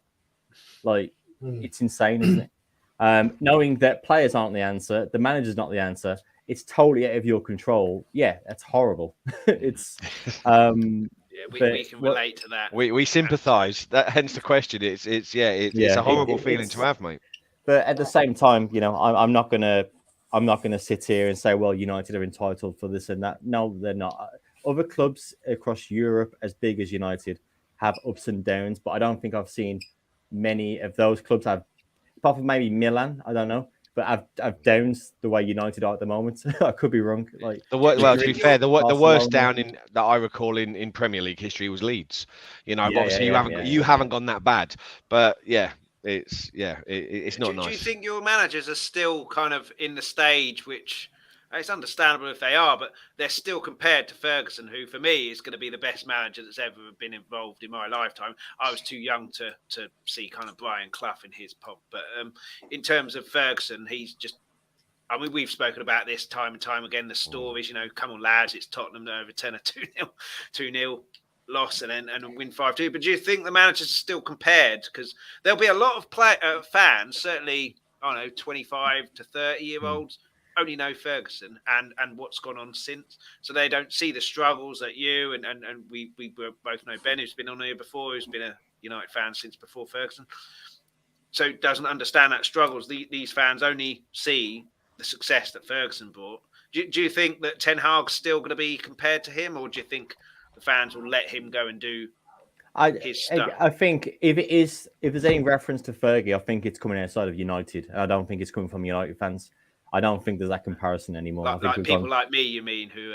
Yeah, I do, because it's easy, isn't it? It's easy to kind of compare. And 10 years now? Fergie left in 2013? It's almost 10 years. Was it that long ago? Yeah, there's still a lot of but don't you think with him being there as much as he is as well? Because even though he's just sat in the crowd, though, it's still for any manager who's come in, knowing the love and the success, for the team and from the fans and stuff. Is that not until he properly steps away from United and goes and focuses on his horses and enjoying walks with the wife rather than being dealing with United directly or even indirectly and still having some kind of say, is that always going to be a problem? I think even if he wasn't there, his shadow's there. I think he's got the work he's done. It's huge and it's all over Old Trafford. It's part of the life of Man United, and the same way Matt Busby. Matt Busby was there when Fergie was kind of being called to be sacked, and all the managers from Matt Busby onwards had the same issue. But I think even if it wasn't there, it would still be there. So I like to say, and the thing is with United fans, with managers, we've been patient. It's the club that the club did what they did to David Moyes. I don't think I've ever seen the fans turn against a manager. There's been boos for the team, but that's when we got players that just aren't shown enough. But yeah, we've not turned against any of the managers. I think even Rolf, I think we were just so tired by the end of Ranieri's reign that we just he just went quiet. Well, his press conferences, he was fed up with the players as well, wasn't he? Which I've always thought with an interim manager, the players who are on the fringes, like, I don't care. Ranieri is the textbook Man United solution, because what United did, the people in charge, what they did was they said, "Oh, look at Liverpool and Chelsea. They're successful. What have they been doing?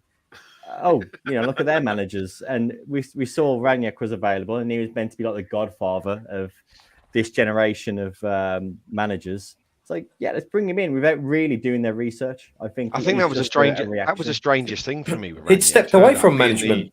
You did, yeah. But I think it was the strangest thing. This guy is supposed to have been, like you say, the godfather. He's the inspiration for people like Pep and whoever else. And then you see him come in, and genuinely, because of his reputation, I genuinely was expecting something really quite spectacular at United to happen for the second part of the season. And when it didn't materialise, and then to see how kind of stroppy he was when it came to his interviews, I was totally taken aback by it, and I didn't get where this reputation came from. It took a bit of a Mourinho approach towards the end, and that was just looking after his own, credentials. So, it's also difficult when Carrick and McKenna left the coaching staff. Big changes in January. You can't run a club like that. And I think what we saw with United, the second part of the season, is just a consequence of. Do you think Carrick made the right choice in not staying on as interim manager and getting out as quickly as he could? Yeah, it depends what Carrick wants, though, I suppose. If he's looking to get into management, then you never know. Maybe over the summer we might see that. But I think maybe also he's aware that he doesn't want to be associated with so many United managers that have underwhelmed. Because you become like Giggsy with David Moyes. Like there's always that association with, well, Giggsy was meant to be, it was inevitable that he was going to be a United manager. But that spell under David Moyes kind of didn't do him any good. And then Van Gaal didn't do him any good. And then everything else that happened with Giggsy didn't do him any good. So, so I think maybe he's aware of that as well. So maybe he thought I'd take a step back and let's just see what happens. Yeah. And in terms of next season, last couple of questions, then we'll move on to Forest. What are your aims for next season? Is it Champions League, or is it more, like you said, attractive football again and team caring? Is that the bigger aim for next season? And in terms of players, you need 10 or whatever you said. But in terms of priorities, what would be your priorities in summer? Obviously, getting 12 players is probably going to be fairly unrealistic. But in terms of priorities, what will be your players in the summer? And then, what's the bigger aim for the season? Top 4 or playing attractive football? Aim for the season, I think I've already mentioned it. I think just seeing something on the pitch that feels like it's progress, and a goal difference that's not depressing, because our goal difference this year was spare a thought for Burnley. -19. So just on the pitch and just something that feels like, okay, now we can move forward. Transfers, holding midfielder, what happens with Wan-Bissaka, maybe a right back, a wing back, maybe. We signed Sancho for the right, but he's playing on the left, so therefore we probably need someone else on the right, another striker. But what do you do with Ronaldo? Maybe a second goalkeeper if Henderson leaves, and a ball-playing defender. And I don't think much of Tellez, so I'll also bring in a left back or a wing back. Yeah, it'd be very interesting what you do in the summer because, like I said, you've always got money and you don't necessarily need to be. I argued with Ben about this time and time again. You don't necessarily need to be in the Champions League to attract players because you're Man United and you can sell that as this is a sleeping giant. You can help wake it up, whereas Tottenham don't necessarily have that history. It'd be very interesting what happens with Man United. But so you're obviously down in the doldrums, hoping something that perks you up. One team who isn't like that is Nottingham Forest, back in the Premier League after 23 years. Absolutely is, yeah. And eight games into the season, the bottom of the league, then bring in Steve Cooper. I'm assuming that playoff promotion, however, was the last thing on your mind. I mean, what an absolute turnaround.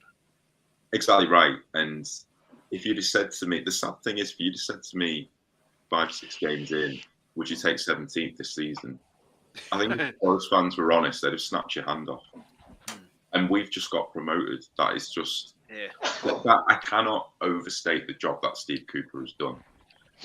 On a micro level, everything Matt has just talked about with what is systematically wrong with Manchester United, been wrong with Forest since Brian left on that last day against Sheffield United, in the 92-93 season, where you had the away fans singing "There's only one Brian Clough," and for social cultural context, Sheffield United hate Forest.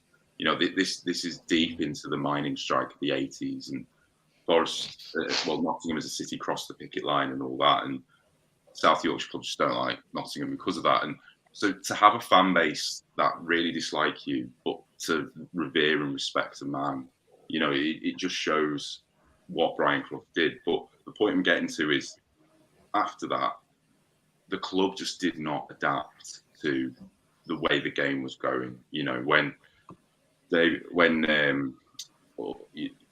Tottenham were involved, weren't they, with the formation of what became the Premier League and this idea of this new exciting league that was to come, and it absolutely did with teaming up with Sky.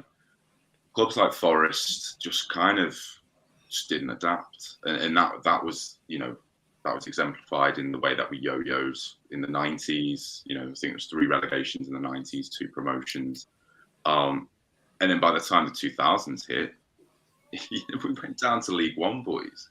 We went down to League One in 2005. We got beat away at Loftus Road at Queen's Park Rangers, and we had 3 seasons in League One. A double European Cup winning football side went down to the 3rd tier, of their domestic sort of pyramid. It just doesn't happen, and I can't really put into words what last Sunday meant to us all.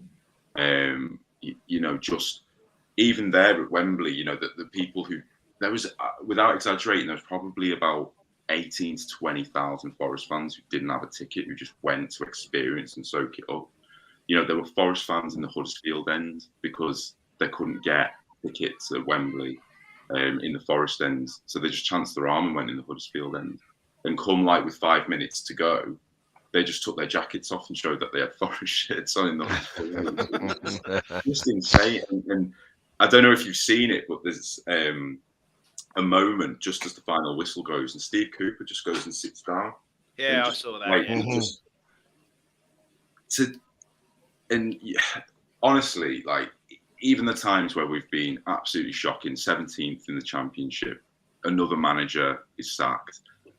We've always had people come for the job because they know if you get it right, and if you can take Forest into the Premier League, it's just a story in itself. And I just really hope this isn't just we've all seen teams like Norwich blow away the Championship, come up, and just, let's be honest, they're just there to make up the numbers, aren't they, for the Premier League? It's 6 points for everyone. I really hope that's not the case. I really hope we don't do what we did in 98 when we got promoted.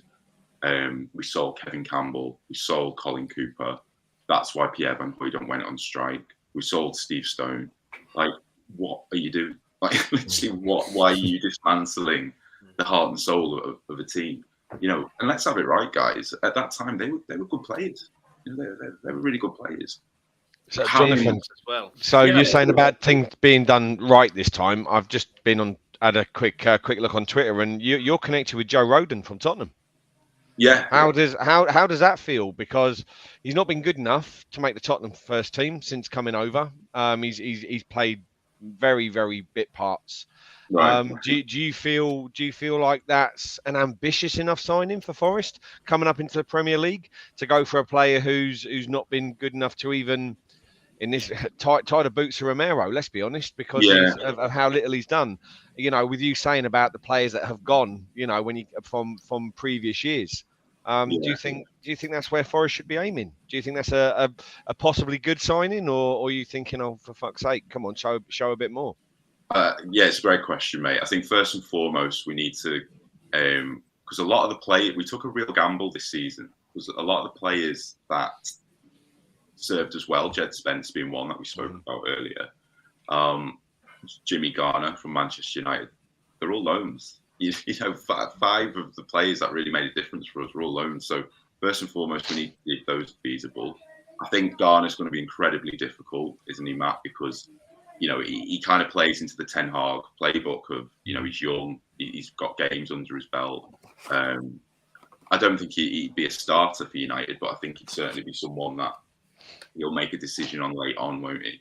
And just to cut you off there, Jonathan, I apologise. Matt, I know you need to head off. Yeah, I've got. Thanks so much for coming on the quiz. So. And I'll do another quiz some point before the end of the start of the season guys. as well. But Take care, mate. Speak to you soon. Mate. Thanks for coming. See you later, guys. See you later, mate. See you later, mate. Cheers.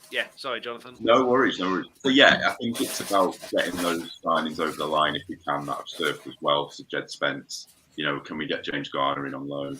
Keenan Davis is the striker that we had from Aston Villa, who, when he was fit, was phenomenal.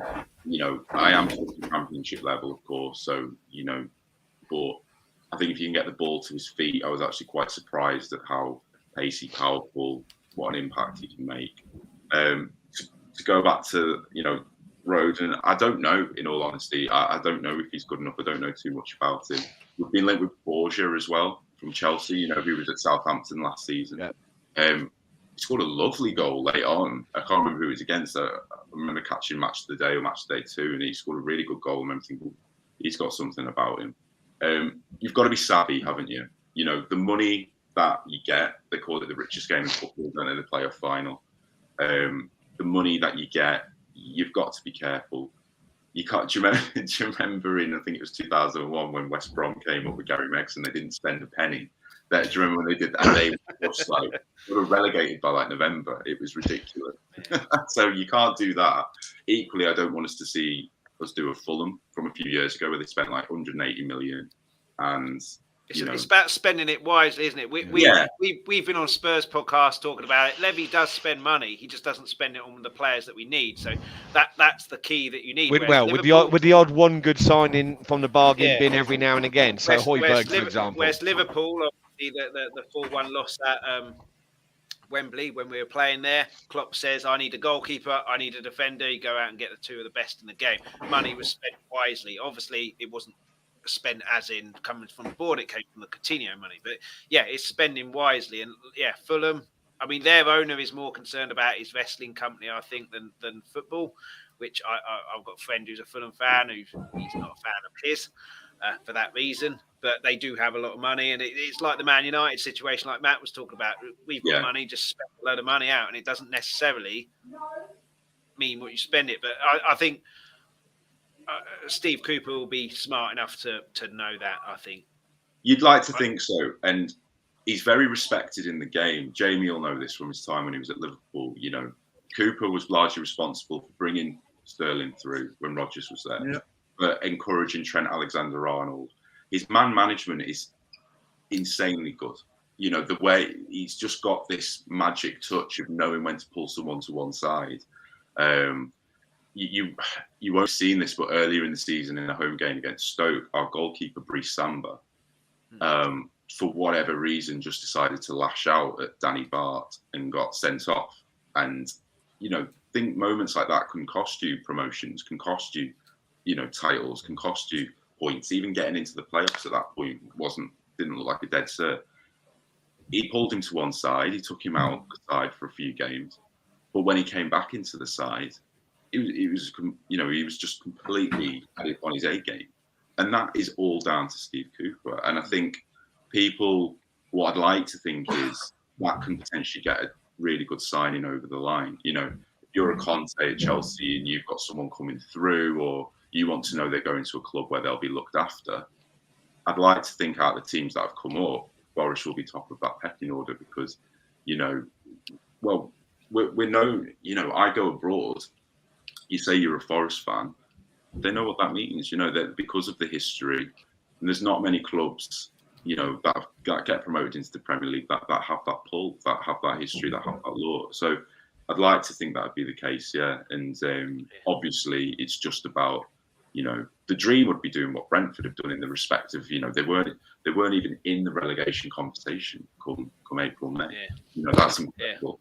And another club that spend money well, that get signings done right, and base it on, statistical attributes, the Moneyball way. And I really respect Brentford for that, because they've been doing it, for about. There's no coincidence that they got to the Premier League because, for the last 10 years, they looked at a model that other clubs, we were guilty of it. We tried to throw money at it. Look at what's happened to Derby County. You just can't do that anymore. You just can't. So, yeah, it's going to be interesting to see. Let's put it that way. It's very interesting that you say that, because the financial fair play, you can spend all this money if you've got it, but you can't because you need to make that money back so you don't lose a combination of, I don't know how much money it is in 3 years. But with Forest, like you say, when you go abroad, people know who Forest are. So that's kind of a good segue into this as well. I worked with someone who's a Luton fan. They were in the playoffs as well. He said it's far too early. If we went up, we'd come straight back down, probably the lowest point scorers. Do you think there's a possibility that could happen with Forest? For me, it's slightly different, I think, because obviously you were bottom of the league. So that would suggest, you were the worst team in the league after 8 games, but then you've gone up. So maybe it was just a personnel kind of shift and attitude, which Steve Cooper management has done. But people know Forest. But the fact that you go abroad and they know Forest means that foreign players will know Forest and their history as well. So with Luton, do you want to come and sign for Luton? No. With Forest, you've got that history there. So it's not just, do you want to come and live in Nottingham? It's, do you want to go and play for this historic team? I'd be amazed if people don't know who Brian Clough is, even from people and what he did there. So do you think it's too early, or do you think your name and the history is kind of something that will, if it is too early, will help you through that? Yeah, the honest answer is I don't know. As I said, I'd really like to think we even now with the squad we've got, we could stay up on. Again, look at the clubs that come up. Look at the average attendances in the Premier League. Even at Championship level, we were getting nearly 30,000 on a Saturday, on a Tuesday. Same night. with Leeds, isn't it? They sell that ground out regardless if there is a conference or not. And that genuine. Look at Everton. Look at their home games that they needed to get points on. That can massively make the difference. The cliche of the 12th man, but it's true, right? You'll remember the atmospheres at White Hart Lane in at times when you needed to get results. Absolutely. Well, look at the Arsenal game. Look at North London Derby. Yeah, prime example. I'll be honest, Jonathan. I think that question Chris posed to you for the way I look at it, I think it's a bit of an unfair question to ask, because the problem is with what players are looking at now. It's not, Forest, they've got a fabulous history. Yeah, fuck it, I'll go and sign for them. It's who's in the Champions League. Worse than that, who's in the Europa League. I think this season it's going to be tough for you to attract some real names. I don't get me wrong. I think you've got every chance of signing some quality, and finding maybe a couple of diamonds in the rough. But if you stay up and show that you've got the plan, which a lot of players obviously like to look at, I think then next season is where we can sit there and say, with your history, with the fact that you've got a plan, because look at what let's say you do as well as Brentford this season coming up, then I think you're then looked upon differently. You know, Norwich, they never get any decent big name signings in. Why is that? Because they know they're a yo-yo club. Why are you going to go to Norwich for one season? Brentford now have a chance of bringing, you know, Ericsson potentially for staying longer, unless he gets a Champions League club offer. You know, I was watching Sky Sports News just before this, and they've offered him a long-term contract. Yeah, Brentford have, but this is it. But he wants Champions. But if they don't, but if he gets Champions League offer, he ain't going to go. And this is what I mean. If Forest can have a good season, stay up another, you know, prove another year, and show their mettle, as it were, then I think next season is when you can sit there and say, do you think X, Y, and Z, and you're going to be looking at some bigger players. Absolutely right, Mark. And you know, we've seen it before, the adrenaline of coming up and the euphoria of the promotion and getting those attendances early doors. You know, we all remember when Hull, they were like 4th in November in 2008 when they came up with Phil Brown. You know, and then they stayed up by the skin of their teeth, didn't they? The famous, you know, that one, the centre circle. But do you know what? If you can get the points on the board early doors, you know you're going to have a run of no winning 8. It's going to happen, isn't it? You're going to have that sticky patch. It happens to clubs like Wolves even now, who have a phenomenal amount of money. And this is the other thing, it's money, right? You know, when 20 years ago, when Middlesbrough came up with Forest over 20 years, 23 years ago, what Steve Gibson did was he put his money where his mouth was, so he invested. And some of the signings that a club like Borough were getting, you know, Ravanelli's, Janini's, like Southgate. Ugo Egiog and Gareth Southgate from Aston Villa. And Villa fans were like, why on earth are you going Paul Merson? You know, quality, absolute quality. And if you can afford to do that, great. But the difference is there's new money now. And yes, Steve Gibson as a chairman has money, but he doesn't have, you know, Russian oligarch money, doesn't have Chinese consortium money. Like Fossen at Wolves, it is terrifying how much money that they have. Absolutely, it's mind-blowing. You know, for them they had Neves in the Championship, they had Jota in the Championship. Like, can you imagine? Like, it's just mind-blowing. And, you know, I imagine both, you know, Liverpool, both Tottenham would really like Neves, you know, in midfield. Like, I can see him complimenting both. I think he's, you know, Matt at United, I could see him, you know, Neves being a solution because he's like, what? Neves was linked to them, wasn't he? Yeah. He was linked in quite heavily at one point. Yeah. So this is the thing. It's, you know, it's the unknown, isn't it? You're going into the unknown. You're optimistic, but let's be realistic. You know, if we can just stay up, that'd be amazing and take it from there.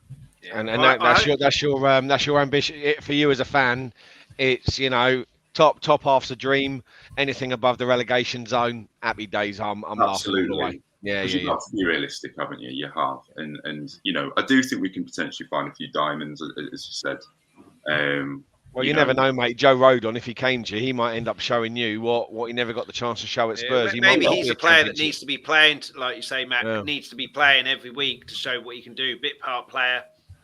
I like Rodon, to be fair, and I just don't think he's had the chance. So hopefully, with the way you talk about Cooper, because I've watched the results. I've not watched much of Forest, you know, and what Cooper's been doing. And if he's able to take, you know, players and do what he does, like what you've been saying as regards to man management, then Rodon could end up being fantastic. Because let's be honest, Tottenham bought him because they thought he was Premiership quality. Right. But, you know, the fact that we've had other players that have ended up coming in ahead of him because Jose didn't rate him, Nuno didn't really rate him, and Conte hasn't rated him. Maybe that's just because they have and I don't mean this in a detrimental sense to Forest, but they have a higher standard. You know, that they want to work to. But at the same time, he might be a Burnley, Forest, Leeds type defender where he'll save you a couple of points because he's made that one vital goal line clearance against whoever. And if he does go to, then fair dues, you know. The other thing we need to do as well is sign up the guys, you know, that have been a major force of getting us to what we've done. You've probably heard of Brennan Johnson, you know, the forward. You've probably heard of Joe Worrell, the defender. And the thing is as well, these are big tick box players for a lot of Premier League clubs because not only are they young, but they're English and they're British. And, you know, for that Champions League quota, that European quota, you know, to have that under 24 homegrown, you know, lads is absolutely massive. And do you think it's going to be hard to keep hold of Jed Spence, especially with Tottenham apparently in the running for him? I think he'll stay at Forest for a year. I'd like to think so. Yeah, I think he might stay at Forest next season. I'll be honest. I think Spurs should sign him and loan him to Forest for the season. Yeah, because he's shown a lot of quality. I've seen a lot of his highlight stuff, especially since Spurs have been linked with him, and I think the lad is. I've got slight question marks over his attitude with certain things, but what he shows on the, especially what he did against Arsenal, he ripped them to pieces. It was fantastic to watch because I did watch that Forest game. It was beautiful, but yeah, I think if Spurs are really after him, I would say buy him, but give him to Forest for the year. Give him because we know at Forest he's going to get games under his belt. Who was the left back again in the Arsenal? Because Arteta retired the left back after like Tierney. No, Tierney came on. Kolasinac, maybe. Yeah, it might. I can't remember. But it was funny to watch because you're right. Just Jed Spence, just absolutely. It was fantastic.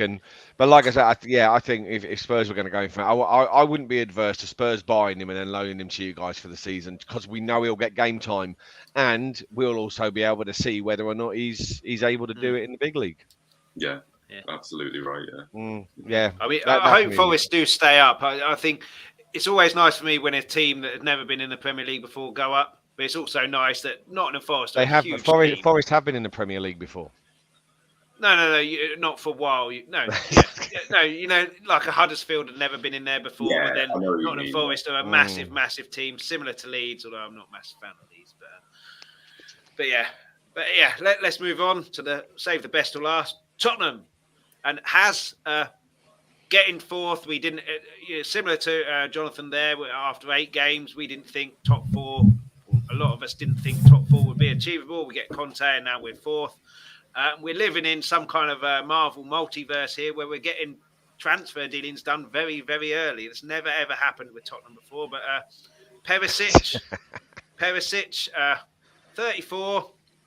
Not really that much of an issue about that. Like I've said time and time again, if Conte wants a player, I want that player. He's a winner. Training quality will go up just because he's there. Best in his position.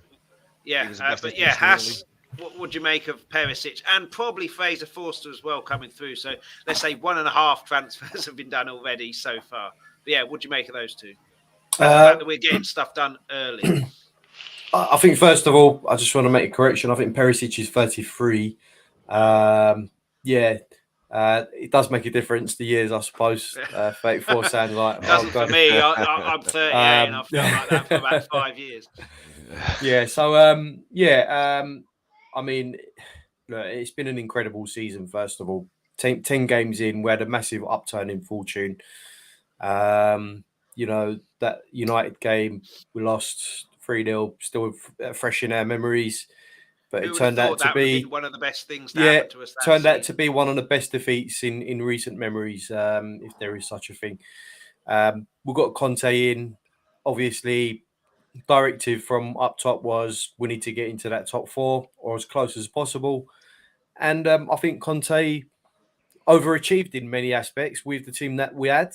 And we are in a position now where Levy is having to put his money where his mouth is because, you know, out of a situation where 10 games in, we were looking at it and thinking we might not have any European football next season, or we might be looking at Conference League. We're in a situation where we're in Champions League.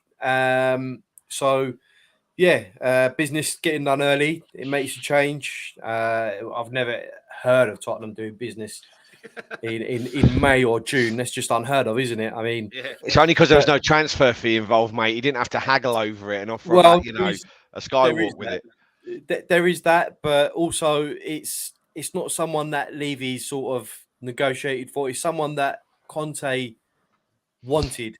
You know, someone that's played under Conte, and it is very much a Conte signing because you have to look at his age, Matt. You have to look at his age, and you have to think: would Levy have signed someone that age before?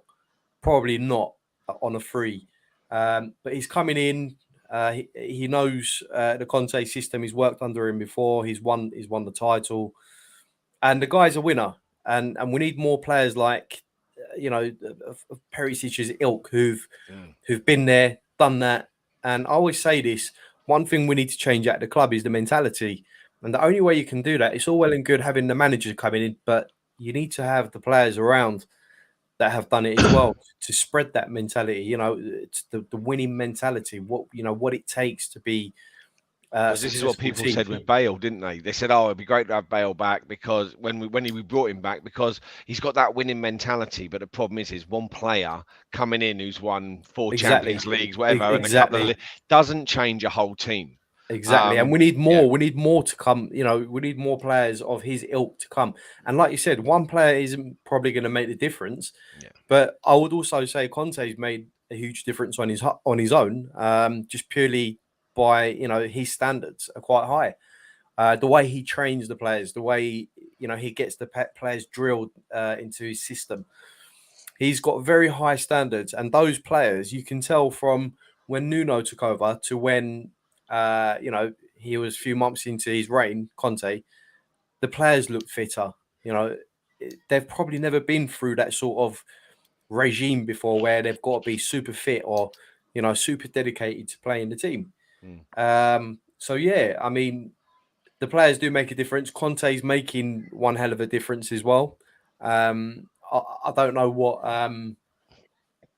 who was it on before the United sport? I mean, they would have probably loved Conte there because, well, I don't know. To be fair, too many egos at United as well. But it's less egos at Spurs probably for Conte to manage at the moment. He got rid of the deadwood, or I don't really want to say deadwood in terms of Ali because he gave a lot to the club before it started going south for him. But players like Ndombele just lagging about on the pitch. What he's coming back, isn't he? Because he's only on loan. Apparently, he's been linked with a Spanish club. So... He's been linked with a Spanish team. My guess is that team might be Villarreal, but I might be wrong. Villarreal or possibly Seville, who've just they are going to make some money on Koundé, and I think a couple of others that they've sold. So it could well be them.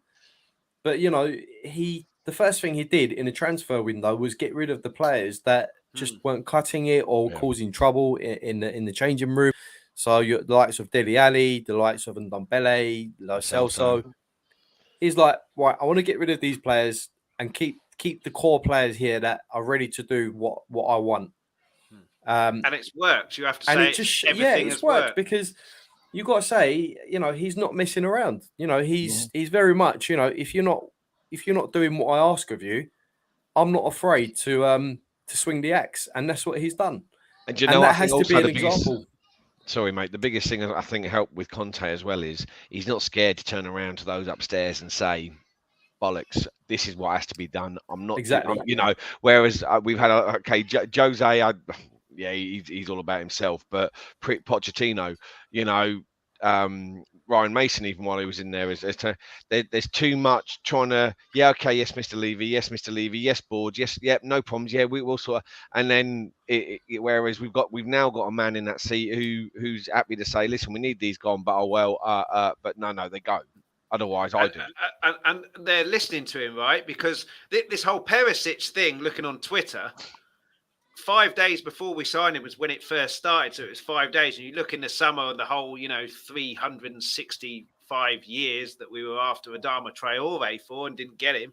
We've got Perisic. We're linked with Perisic. All of a sudden, Perisic is holding the shirt on the Spurs official site. No pissing about there. Like Haas said, Ali out, Ndombele out, Lo Celso out.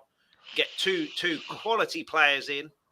I forgot to mention them as well, actually, Chris. Yeah, the two players that come in. Yeah, I know they were brought in late, but I think that was more of a case of they needed to get Vlahovic in before they could let those, certainly Kulusevski anyway, go. So whether we had the deal in principle before, and then we had to wait until that happened. But yeah, I mean, everything in January suggested it was a Conte transfer window, not a Levy transfer window. The 3 players out, not including Hill, that was kind of developmental.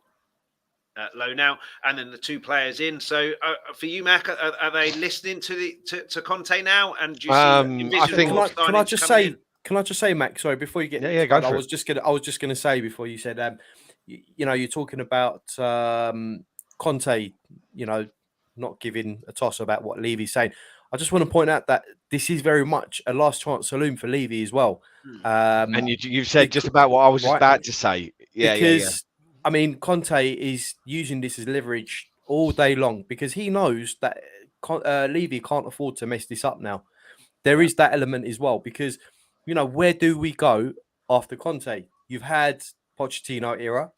We tried to get, we got Nuno and that didn't work. But then we had Jose Mourinho as well and Conte now. Where do you go after Conte? So this is very much, I've got leverage over you at the moment, Levy. So you'll either give me what I want, or you've taken half of my answer, Haz. I'm really glad you jumped in, mate. I'll let you get on with the other half, mate. God, I'll let you get on. I was going to say earlier on, but firstly, Kirst, yes, Kulu's goal last night was superb, and also let me just feed that out. Just tuning back in. Cheers for watching and getting. I know, fine. I'll see you in a bit. Yeah, bollocks. Not sure if you addressed this, but Kulu's top corner goal last night was lovely. I mean, he's banging form, isn't he? And confidence is just. Now you've mentioned it, Kirsty. We have addressed it. So, and also, Kirsty, now I know you're actually on. I'm going to be up with the family in Hull tomorrow visiting my mum. So you can buy the first round. Right. So going back to Chris, your original question, mate. So yeah, this is why I've said this before, and I'm going to use the same terminology I've said. When you've got 60,000+ fans calling for your head in a noose, right? Levy's got no choice, especially if you don't back the one man who is going to be the one person who's going to show that Spurs are something special, that they can get the best, because we ain't going to do better than Conte. And they will, because if he doesn't back him, they will firebomb his house. They will go to Cuffley and they'll firebomb his house, right? No two ways about it. This is the best position managerially that we have been in for a long time. And like I said earlier, Conte's got the bollocks to turn around and say, screw you, Levy. It ain't happening that way, because otherwise I'm away. And like you say, last chance saloon, Levy sat on the other side of it going, well, actually, I've got to listen to this bloke because that whole stadium are going to kick my ass. And that's the bottom line. That is the way it is. I think the fans made a difference without. Now, I know a lot of people are Levy out. I know that people have tried to organise a lot of protests.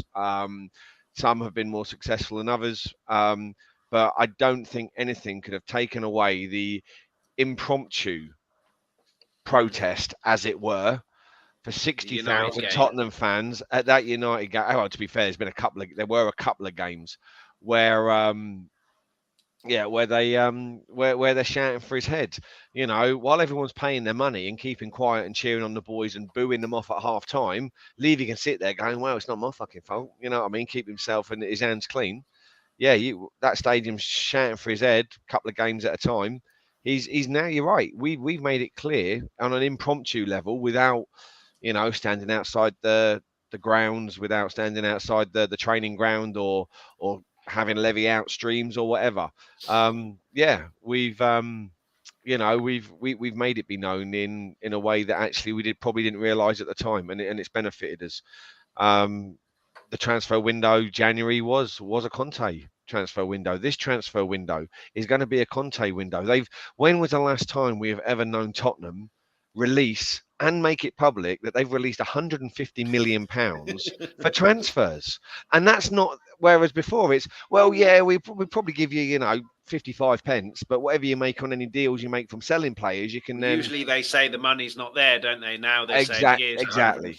I think that was more for publicly backing Conte as well, just to say, look, we've made this public now. I am backing you, and that's why it's out in the public forum. He's making all the right moves for Conte at the moment. Everything he's doing at the moment is to show Conte that, we are going to back you. We are going to do this. We are going to do that. But showing the fans, but also as well, there's another side to this, and I'm looking at this on the Levy side. All right, now play devil's advocate when I say this, but give Conte £150 million. Give him the money from any sale that is done from anybody through this transfer window. Okay, he buys who he wants, and Spurs are still unsuccessful in winning any kind of silverware. Right, and this is the problem we have if Conte isn't, and it's a big if, but if Conte isn't successful, Levy will then have the ability to turn around and say, Well, what fucking more do you want from me? We had a world-class manager. I backed him to the hilt, and we still fucked it. So what's the point? He's putting the ball in his court. Exactly. So therefore now, because and like I say, it's going to go one or two ways for Levy. We've got a great manager. You've got to continue with great managers. You've got to continue backing them, or he's going to have it on his side where he goes, "Well, I've backed a great manager. It didn't fucking work. So you're getting Graham Potter and a £50 million transfer budget." You know, so it's going to be interesting to see what happens over the rest of this transfer window, and obviously what we get out of it next season. But Mac, I think we as fans need to be patient as well.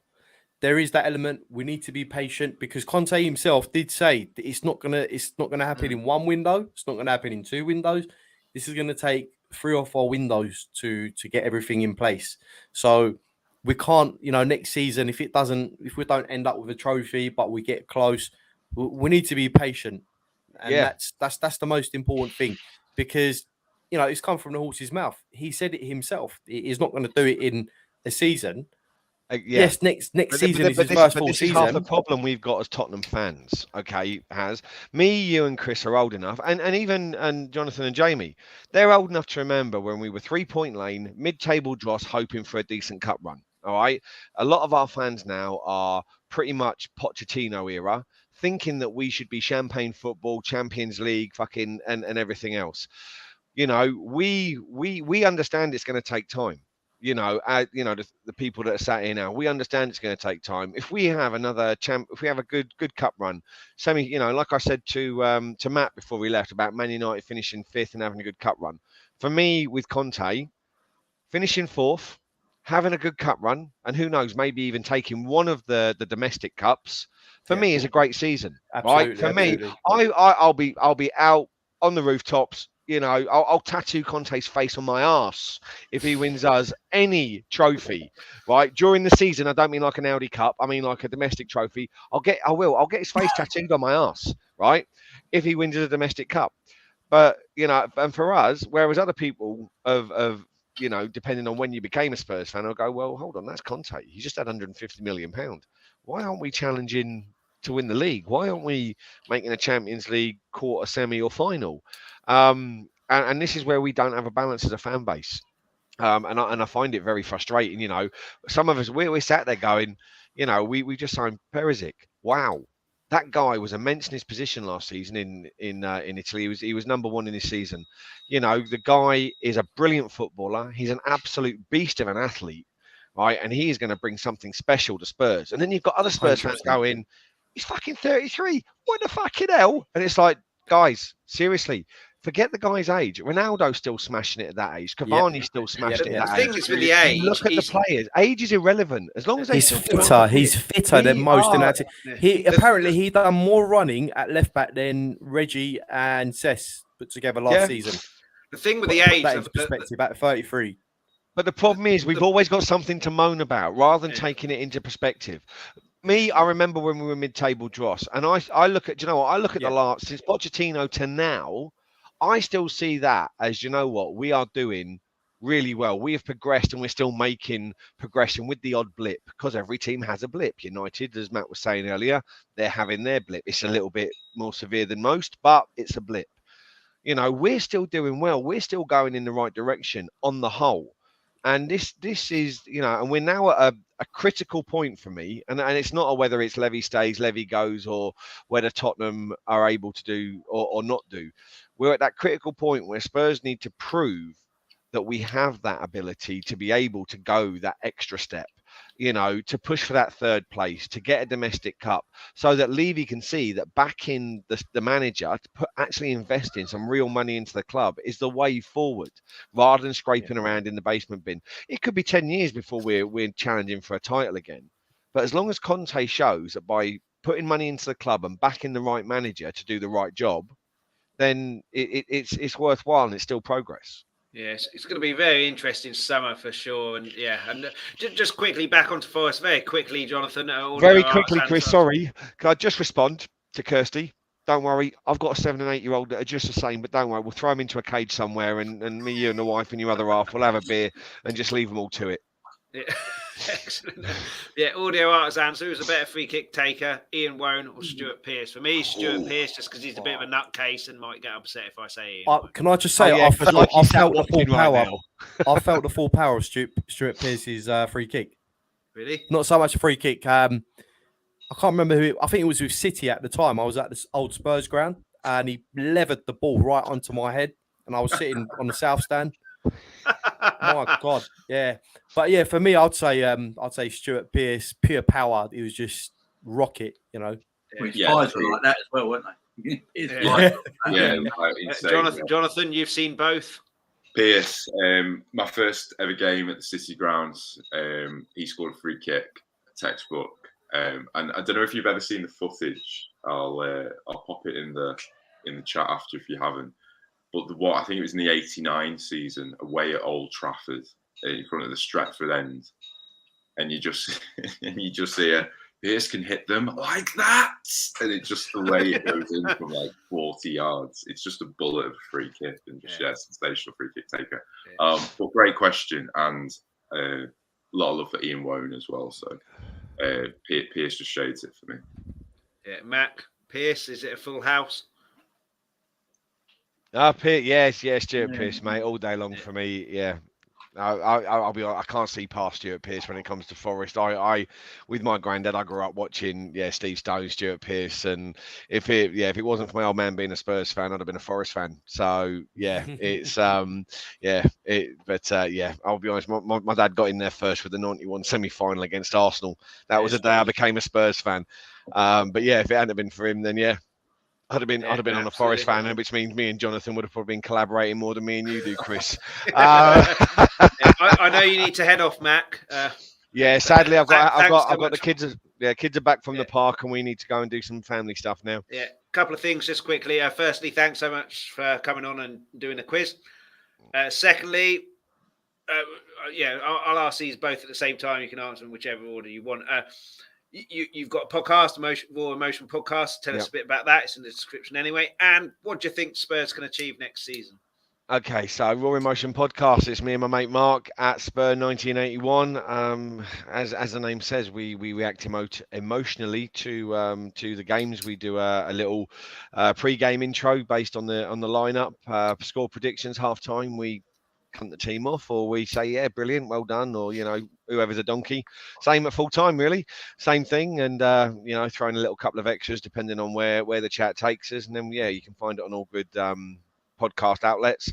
If you want to hear a couple of dickheads ranting, then give it a listen. It kills half an hour, and sometimes we come out with a couple of pearlers. I do swear a lot on it, but that's it. I'm the comedy value. I'm the swearer, and Mark is the more sensible one. Where do I think Spurs are going to finish? I think top 4 again. Before we've even known who else we're going to sign. Bastini, I'm not sure if he's going to come. With everything that's being said, poor sod bumped into little Super Ollie T before the game, so I think he's now realised that he's got to stay away from Tottenham, otherwise he's going to get bugged for a shirt and a pair of boots or something. But anyway, I think at least 4th as regards the league, maybe 3rd, like I said, because what was said earlier with Chelsea, I agree that they're going to have some issues, and I reckon we'll come close to a domestic cup. Yeah.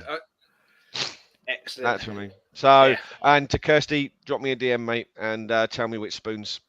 And I'll try and get over there tomorrow.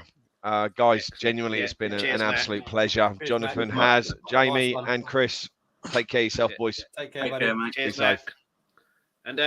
And Jamie, just quickly as well on Tottenham. There's some Spurs fans who think that we can challenge for the league if Conte gets the players in he wants. For me, I think Liverpool and City are just too far ahead, even if Conte gets the players in he wants. But I think 3rd is very realistic in getting that and a cup. I mean, Conte, if we got 4th and a League Cup, would be furious because we haven't improved the league position. He's a winner. But are there any worries from your side about what I know Klopp kind of said? You've got to be wary of Spurs and Conte. Are there any worries from your side that it could become a 3-horse race for the league next year? I want it to be a 3 or 4 horse race for the league, because it can't just be up to Liverpool to challenge Man City season in, season out. This is the problem. I hear all this stuff from. I heard Man United fans singing "Blue Moon" because Liverpool didn't win the league. That's how sad it is. Right? That's how absolutely sad it is. That's what we've come to because we're so hated. I love being hated. That means we're successful. You're hated, you're successful. So hate me all you want. But yeah, we need more people. It can't just be up to Liverpool. You see the season that in the COVID year when there was no fans in the whole stadium for a whole season. That was a horrible season to watch football. No one really liked it, did we? We hated it. No one was on the streets. Couldn't leave your house. It's horrible. And City coasted to that league on 80-odd points because no one really put up a fight against them. Yeah. They coasted the league. As soon as Liverpool come back the following season, it's back in the 90s again because they're the only team putting a fight up. So we do need other teams to make this challenge more things. So I welcome it. I really do. And it's better for English football. Do you think we can, or do you think it's still you two are too far ahead? I mean, it all depends what Liverpool do this summer to keep with City. I've just seen breaking news that Liverpool look like they're going to buy Serge Gnabry from Bayern Munich. So why we don't like him there rather than Arsenal? Yeah. I mean, he's the one who scored about 5 against us in that Bayern Munich rout. He's a very good player, but I'm just a bit underwhelmed on that. But do you reckon that's a swap for Mane then? Do you reckon? Yeah, because Gnabry won't accept the contract extension at Bayern Munich, so Bayern Munich are now looking to get rid. They also want Sadio Mane, so it just looks like it's common sense to get that sort of that. He's lightning quick as well, Gnabry. Yeah. So that obviously fits. If it is for Mane, it's probably not like for like, but in terms of pace, it's like for like. Yeah, exactly. I mean, the Mane thing, Diaz was Mane's replacement. Diaz plays on the left-hand side for Liverpool. As soon as Diaz came in, Mane went into the number 9 position. So for me, that was I think Liverpool always knew Sadio was going to leave. But we do need other attackers, and we like these wing attacking forwards, and Jurgen Klopp does as well. That's why I keep arguing with fans online that don't be surprised if we don't get this clinical number 9 we all crave, because I just don't think that's what Klopp wants. So it looks like Serge Gnabry. But if we keep the players and we recruit well, like thing of our recruitment has been very good. We can't spend no one can do what Man City can do in the league. If Liverpool or Tottenham bought a £100 million player tomorrow, and he only scored 2 goals and 2 assists like Jack Grealish did last season, we'd be all under the cosh, wouldn't we? We'd all be under the cosh. But because City do it, it's not a problem because they can go and replace him the following summer with another £100 million player. So it doesn't. No one can compete with City financially like that. It's just not possible. So Liverpool and Spurs have to do it completely a different kind of way and a different kind of model. Liverpool have been doing that for a while now, and our recruitment is really good. The players we have in our team, recruitment's good. So I do trust the recruitment process. If we get that right, it will be Liverpool and City. I think going at it again, mainly because of Jurgen Klopp and Pep Guardiola as well at the same time. I have this argument. You take Pep Guardiola away from Man City tomorrow, Liverpool win the league, in my opinion. I know they've got exceptional players, but Pep Guardiola gives them that little bit extra in their team. You take him away from this City team, they're not the same, in my opinion. With Tottenham, I've already said at the beginning of the show, I think they will challenge Chelsea next season. I think Chelsea might have a big transfer summer this summer, but I think after that, I think it'll settle down into that American ownership of a football team model that we all know about. And I think Chelsea, they've had 20 years, ain't they, under Roman, where they could get and do whatever they wanted. That's going to change for them. There's no doubt about that eventually. They've been linked with Dembele from Barcelona. I find weird. The man's got no hamstrings. I mean, I don't know how he's walking. And you're bringing him to the hardest league in the world. Jesus Christ. Makes no sense. Whoever's having to go about the Perisic deal to Chelsea, don't know football. Can we stop talking about people's ages? We live in a world now where these players are not on the piss every weekend and eating pies before matches like they were in the day. You know, you look at them now, they're all role models. They don't drink, they eat right, they diet correctly.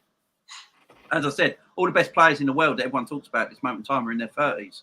Look at Benzema, he's 34, man. He's going to win the Ballon d'Or. Do you know what I mean? So Messi is still killing it. People might say he's had an average season at PSG. He had the most assists in Europe last season. He's still doing it at his age. You know, it's I think Perisic is a good bit of business. It covers that because he likes playing 3-4-3. So you have that Is he going to play left wing back for you guys? I assume that's what the position he's probably going to play for you guys. That's a good bit of business. You've arguably got the best front three in the league. I will say that right now.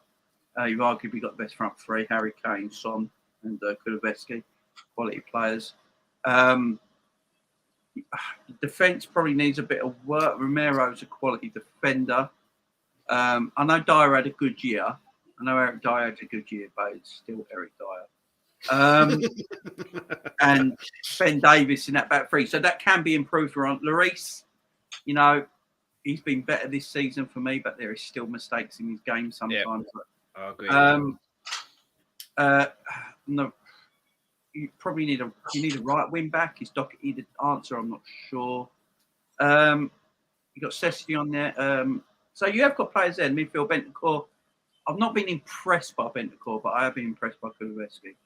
Not been that impressed. We got Skip to come back as well, who missed a large chunk of the season. So yeah, you need players, but yeah, I've seen a lot of Spurs fans talk about all coming after City and Liverpool, and that's just a bit that to win this league you need over 90 points to win this Premier League now. And Tottenham ain't ready to get over 90 points yet, but they are ready to challenge Chelsea. There's no doubt about it. And in terms of Liverpool, do you think league next year, or is it again like it has been? It's a toss of a coin between City and Liverpool. I'll bun everything off and just go Premier League. I mean, you still go strong in the Champions League because it is the Champions League at the end of the day. But the FA Cup and League Cup, I would just play reserves and the kids. And if they go really far in the competition, just keep playing them. Maybe add one or two regulars into that, but try and leave that be and just go for the Premier League, go all out in it. Because you can tell by the end of the season, we played 63 games last season and we only lost 4 matches. I mean, some people are like, oh, it's the end of the world, this is the end of Liverpool. We lost 4 games in 63 matches and lost the league by a point. It's just not we just need a bit of fine tuning. If Mane leaves, there's talk at the moment that Mane might even be reconsidering. So if Mane does leave, but we get a good replacement in, and if I think Salah will stay next season, but I'm a bit pissed off with Mo Salah personally. But if Mo Salah stays next season, which I think he will, because he's opened his mouth too much. So for me, no big European club is going to come in for him now because they just wait till January to talk to him, which has peed me off a little bit. When he said twice in that press conference before the Champions League final, I'm definitely staying at Liverpool next season because my contract tells me to.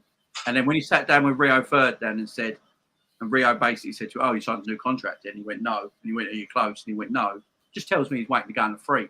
Because if you go on a free transfer, you can get monster wages. Like Divock Origi is getting 200 grand a week at AC Milan. It's madness because he's a free transfer. So Salah's going to look for that for Liverpool. Just not going to give it to him. They're not going to give it to him. But I can see Mo Salah having an exceptional. This is going to piss me off even more. I can see Mo Salah having an exceptional season next season. A bit like Suarez did for us before he went to Barcelona. He was like the best player in the world for that season. He was so good. And I can see Mo doing that next season and then leaving on the free. But so we've got to get that replacement in now and not wait till the following season when everyone goes, oh, you've lost Salah. So this is how much everyone's going to be up the cost. So you've got to do that now. Get the business right. Get another midfielder in. We look like we've got the Ramsey kid coming in from Aberdeen, who looks an exceptional player, young player of the year in Scotland. He's a very Trent-esque kind of passer of the ball. Good crosser, good passer. I know a lot of Liverpool fans are like, oh, a player from Aberdeen. But they weren't saying that about Robbo when we got him from Hull. Yeah. You know what I mean? So you can, there's gems out there. You don't have to go Real Madrid and Barcelona to buy these players. There's gems everywhere. Which is very similar to the age, isn't it? You know, Perisic, 33, players, fans not wanting him in.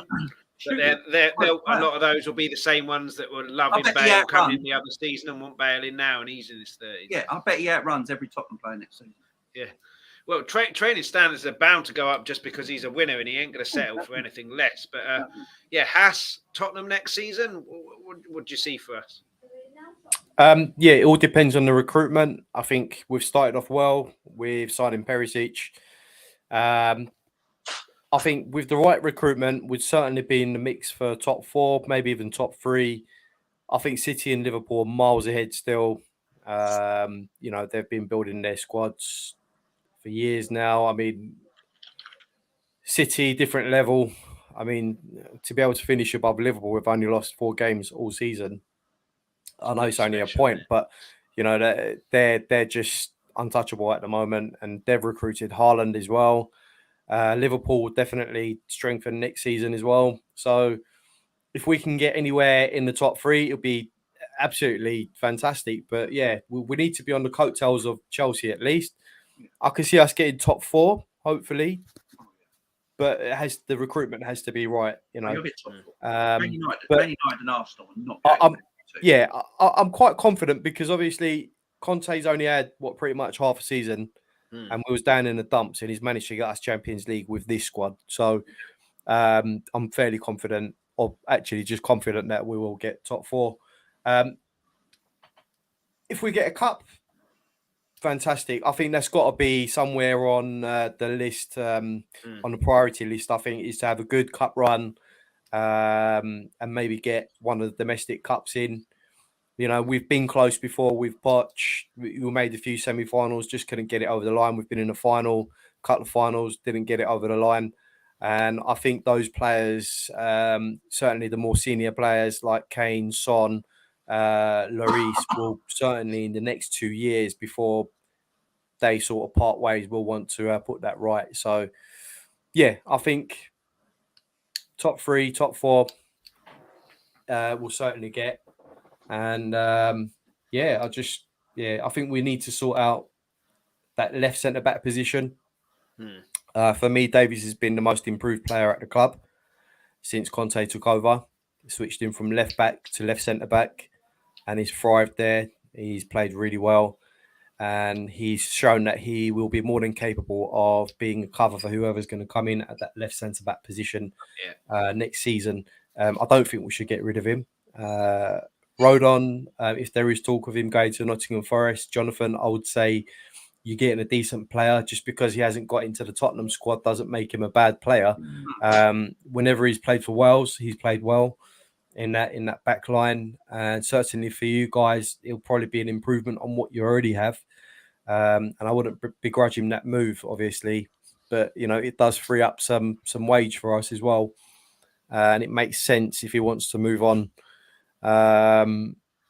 And yeah, in the midfield area, certainly we're 1 player short, I think, of having a decent midfield.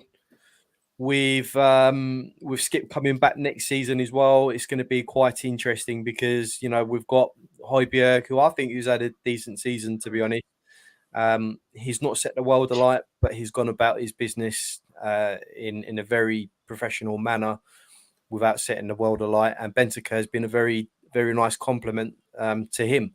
So Skippy coming in, competition for places instantly without even really trying in there now, which can only be a good thing. I think that's what we need. We need that competition as well. You know, you look at the likes of Liverpool, City, even Chelsea, you know, you look at the bench, there's competition there.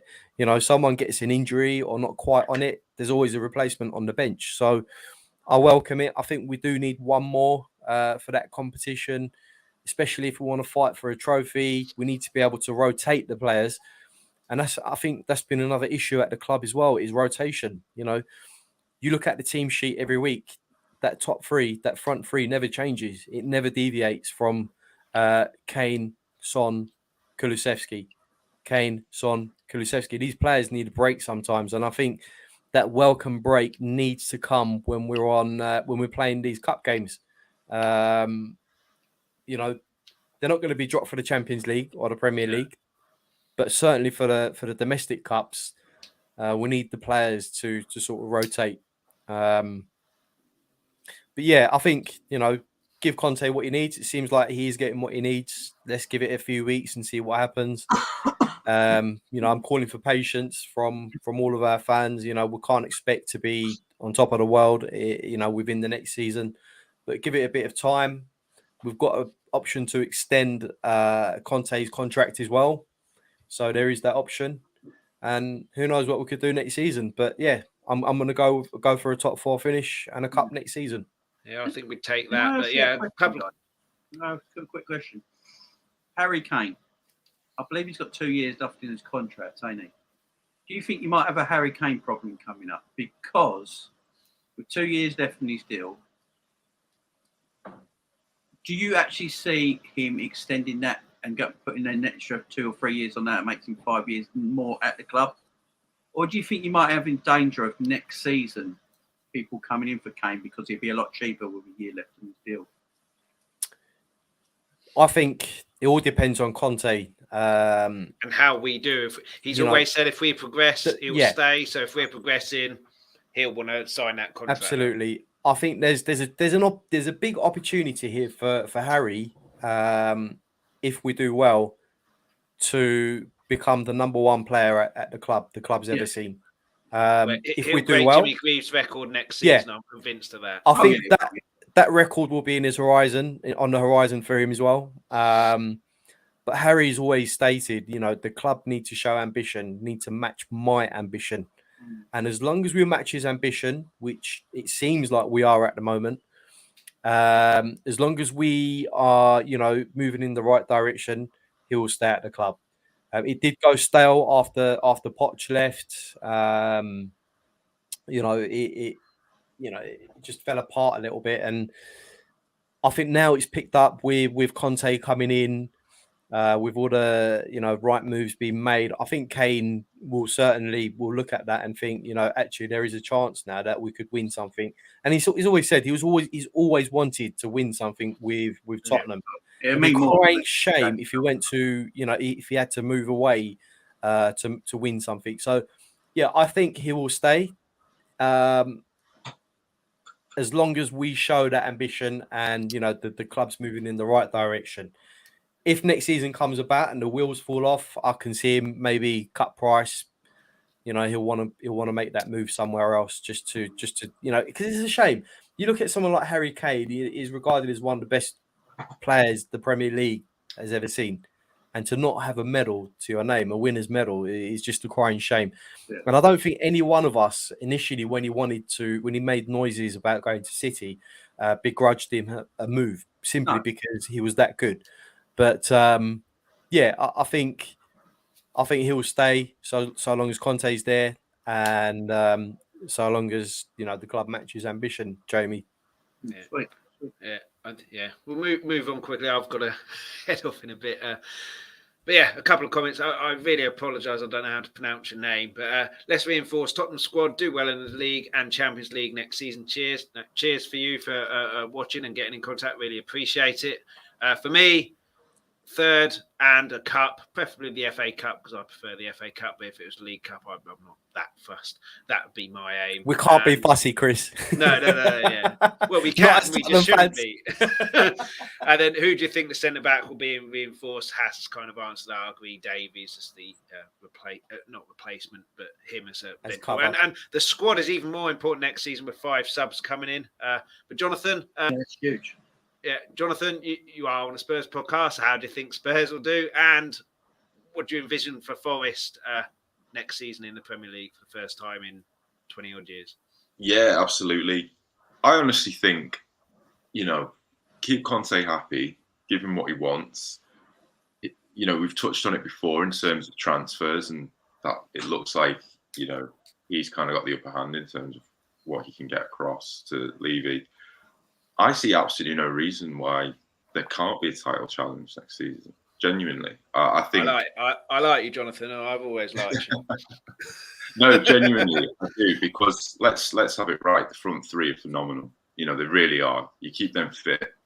You look at the run back end of this season, the way you didn't just beat Arsenal, you blew Arsenal away, and it's not just the rivalry. It's not just, the fact it's a derby. It's everything was on the line as well. And that's Conte, that delivered that.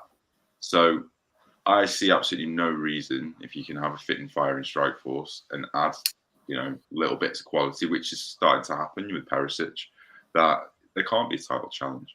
Because, with absolute respect to City and Liverpool, who have been phenomenal, we know from history it's not always sustainable. One will have, a wobble at some point. With Klopp and Pep fighting it out, probably won't be while they're still, in charge of both. But while Chelsea is still trying to sort themselves out, there's no reason why at the very least, I think third. At the absolute very least, I really do. Yeah. Again, in terms of Forest, it's just at the minute we're just bottling this absolute just joy. Season, it's one of those, isn't it? The season will start, and if you don't quite get off the mark early doors, that's what you don't want. Norwich last season had some really tough start of the game. What you want is a game where you can win and get that out of your system. Exactly, so you've got that win. Norwich, I think, had about 6 where they didn't, and that can only be bad things. Hopefully the fixture list is kind to you. You get that, which certainly a home win. Exactly. And then you can build from there. Exactly right, Chris. And again, I hark back to, I think, Brentford had Arsenal Friday night, first game of the season, didn't they, in their new ground? But everything was just set up for the 3 points. First game, the new ground, the atmosphere, everyone's happy to be there. And Arsenal didn't turn up, so then they were up and running. Well, they can't handle the big atmosphere, can they? They didn't handle the North London derby. They didn't handle Newcastle. They didn't handle Brentford. Arsenal can't handle football, full stop. Forget their losers. I mean, Arsenal. I just love the fact that Arsenal finished out top 4. I can't stand Arsenal. I've got no agenda that I club itself like you guys have, your rivals, but their fan base, fuck me. I have never seen a bigger meltdown of fans in my life. Like, they got fourth, they were fourth for a little bit, and then they're talking to Chelsea fans saying, we're coming for you. And I'm thinking, I'm sitting there as a neutral watching it, and all these people, Arsenal fans talking this up, right? And I'm watching like the football terrace and stuff like that, and these Arsenal fans are talking it up, and like, we're coming for Chelsea. We ain't done. I remember at the beginning of the season, there's not much difference.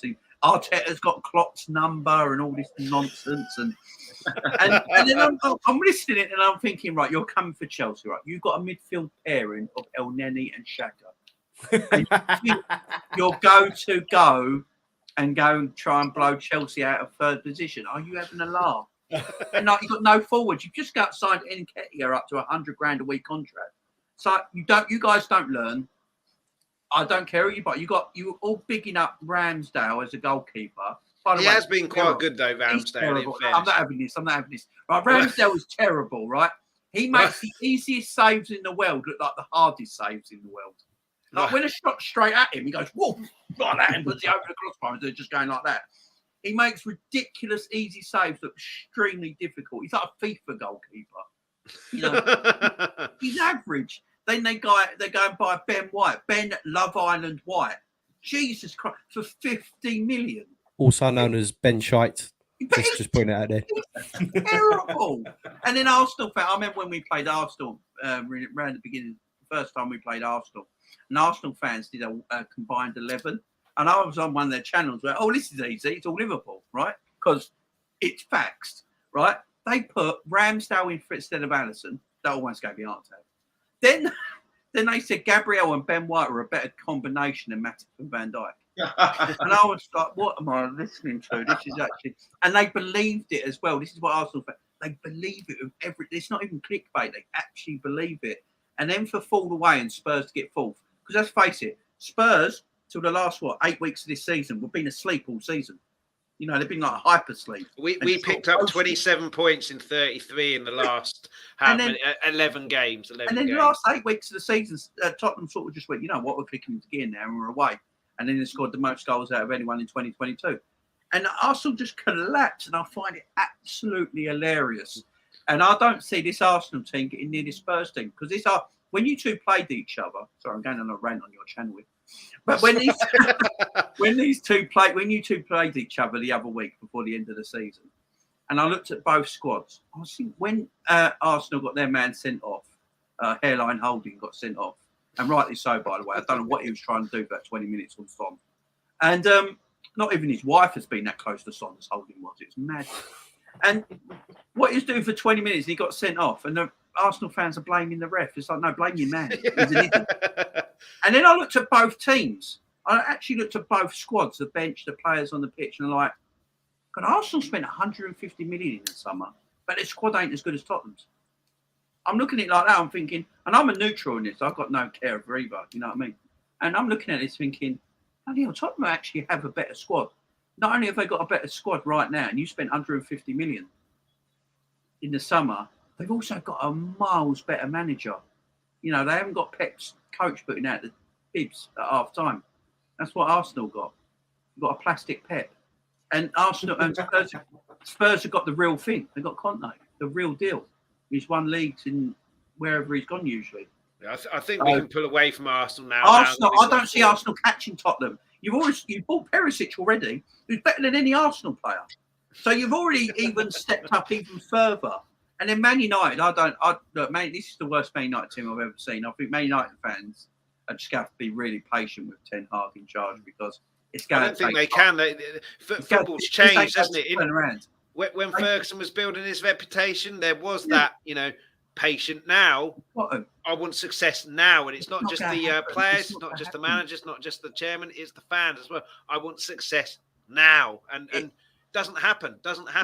It's madness. So for the time being, the top four that finished the top four last season will be the top four that finishes the top four this season. I don't see any difference unless Arsenal go and spend 400 million and Man United spend £1 billion. I just don't see any difference, guys. I really don't. I think you guys. And back to Forest, Jonathan. I'm going to ask anyway. It's a very unfair question, but do you see yourself staying up?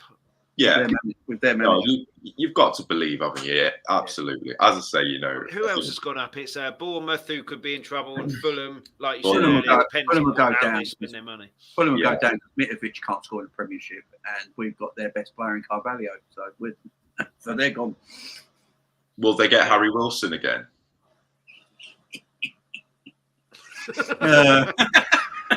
Probably. Yeah, Forest. Do you think you'll make quite a? I don't even know what I was saying. Signings in the summer to kind of bolster your squad and shake it up a little bit. Well, we'll have to be astute. We really will. We'll have to, be clever how we go about it. I'm still trying to get over the fact that we signed Nicholas Bentner a few seasons ago. If you remember that, that was a really dark period. The best player in the world, Nicholas Bentner. Yeah, that was horrendous. I'd like to think that I don't want to go for big wage players, or it becomes all about the player, not about Forest. And I don't think Steve Cooper will allow that to happen. No. As I said, I think he's got the reputation in the game to attract a couple of cracking youngsters. And we'll try and do it that way. So, yeah, but it's going to be competitive, isn't it? You look at the teams who have to do something the coming season as well. Villa being one, the jury's out with Gerrard, isn't it? Really, Gerrard's still got something to prove. Yeah, that Villa team's shit. Yeah, hopefully we can. Hopefully we can win the league. I don't think we will. So out of City and Liverpool, I'd want Liverpool to win just because City have bought everything. If they don't win the Champions League again, that would be beautiful. That is best as well at the same time. I mean, that would be beautiful. The fact that they can't win that Champions League is hilarious, and I love it. And then, hopefully we win a cup and then get well, certainly in the top four, but third preferably. No worries. Gonna have to head off now. Got to head out and do some shopping. But Yep. Thanks to Mac, who was already on. Catch him at Raw Emotion Podcast on Apple. And Matt as well doesn't have a podcast or stream, so nothing to plug there. But and Jonathan, Jamie, Haas, pleasure as always, and great having you on. Haas, you'll know his YouTube channel there because it's on the Twitter handle. But Hotspur Hood, where I am with this show on Mondays. But Haas, I'll let you do it. I'll be lazy. Where can people find the Hotspur Hood? So if you go onto YouTube, search Hotspur Hood, we've got a number of different shows that we've got on there. You can watch the previous shows. I believe Tommy talks ball previously. He's doing a transfer roundup during the pre-season, so watch out for that. And we're also looking to bring in a show on Thursdays as well. So all will be revealed soon. Chris, you're part of obviously the Hood as well. So we have been working on numerous stuff. But Sundays is where you can catch me normally on Hotspur Hood, talking all things Tottenham, talking about the previous games and stuff. So just go on there, have a look, click subscribe, and possibly click on the notification bell as well. See when we're next on. Absolutely, And please make sure you go over to Hotspur Hood. Haz's personal Twitter handle is in the description as well. Jamie Phillips Football Chat. Liverpool channel, but primarily, but you do some neutral stuff. Tell us a bit about that. Yeah, so I'm basically James Phillips Football Chat, the YouTube channel, and it's a Liverpool-based channel, but I do talk about mostly do the top 6 teams in the Premier League. Got to chat about that. So maybe not Arsenal next season, never know. But yeah, there's a lot of I do a lot of watch-alongs, not just like Liverpool watch-alongs. I do a lot of different watch-alongs. Usually, if the top 6 are all playing and Liverpool ain't playing, I'll do a watch-along for them. And yeah, I have a lot of debate shows. I do debate calling shows as well most nights, and it's going well over on chat. So the channel's monetized now as well, and there's memberships up on the channel and everything now. So it's gone really fast. Only started 8 months ago, so it's gone quick. Basically, appreciate it. Yeah, make sure you check that out as well. Jamie's Twitter handle is also in the description as well. And you have to come on when we're playing you. Both games next season. And Jonathan, thanks so much for coming on as well. And definitely have you on when we play Forest. But any Twitter, YouTube? No, not yet. Not yet. But I might be teaming up with Matt on a few things coming up. So we'll watch that space. But absolute pleasure, guys. And I look forward to that when the fixtures are released. So preview, review. I think Liverpool will go get Nottingham Forest on the opening day. That'd be amazing. Because it was the first ever game Liverpool Forest played in the Premier League. And Forest won 1-0. It was, wasn't it? I've just got this little feeling. I don't know why. Also, I bunged them a few quid. So excellent. Cheers, guys. And thanks, as I say, to Matt and Mac as well. And pleasure talking to you 3 guys as well as those 2 as well. And cheers for doing the quiz. Hope you enjoyed it. It was a few spelling mistakes, a few issues, and it comes from an idiot writing a quiz for YouTube in an hour. But do another quiz at some point before the start of the season. We've got on Hotspur Hood on Monday, 7:30. We've got a season review, kind of an overall of the whole season, really. So make sure you check that out. Thanks for watching this one and the comments coming in. Please make sure you hit the like and subscribe. You can also get the podcast as well. It's on the description. Then go over to Hotspur Hood, go over to Jamie Phillips Football Chats and the Raw Emotion podcast. Do the same thing there. You know the drill by now. But we can still be safe in the knowledge that we're in the Champions League. We're in the Champions League. We're getting the signings in. Hopefully there's more signings. Look like Conte's getting what he wants. And who knows what next season can bring. Let's hope we are in a title race and we win a cup. But until then, come on, you Spurs. Come on, you Spurs. Thank you so much for watching, and to everybody who joined in the live chat. Before you go, please leave a like, please hit the subscribe button and the notification bell. It's all free and you'll be notified when we go live. Anyone who missed the live stream can still watch the replay on YouTube, and any comments, questions or suggestions on the comments there. For anyone listening to the audio only podcast, thank you so much for listening. Anyone who wants that podcast, you get that wherever you get your podcast from. Alternatively, go to our Twitter or Instagram page on the screen. We'll be back on Monday on the Hotspur Hood YouTube channel. Give them a subscribe. We're there at 7:30 p.m. UK time. And we're on this channel, Let's Talk Tottenham, 12:30 p.m. UK time again on Fridays.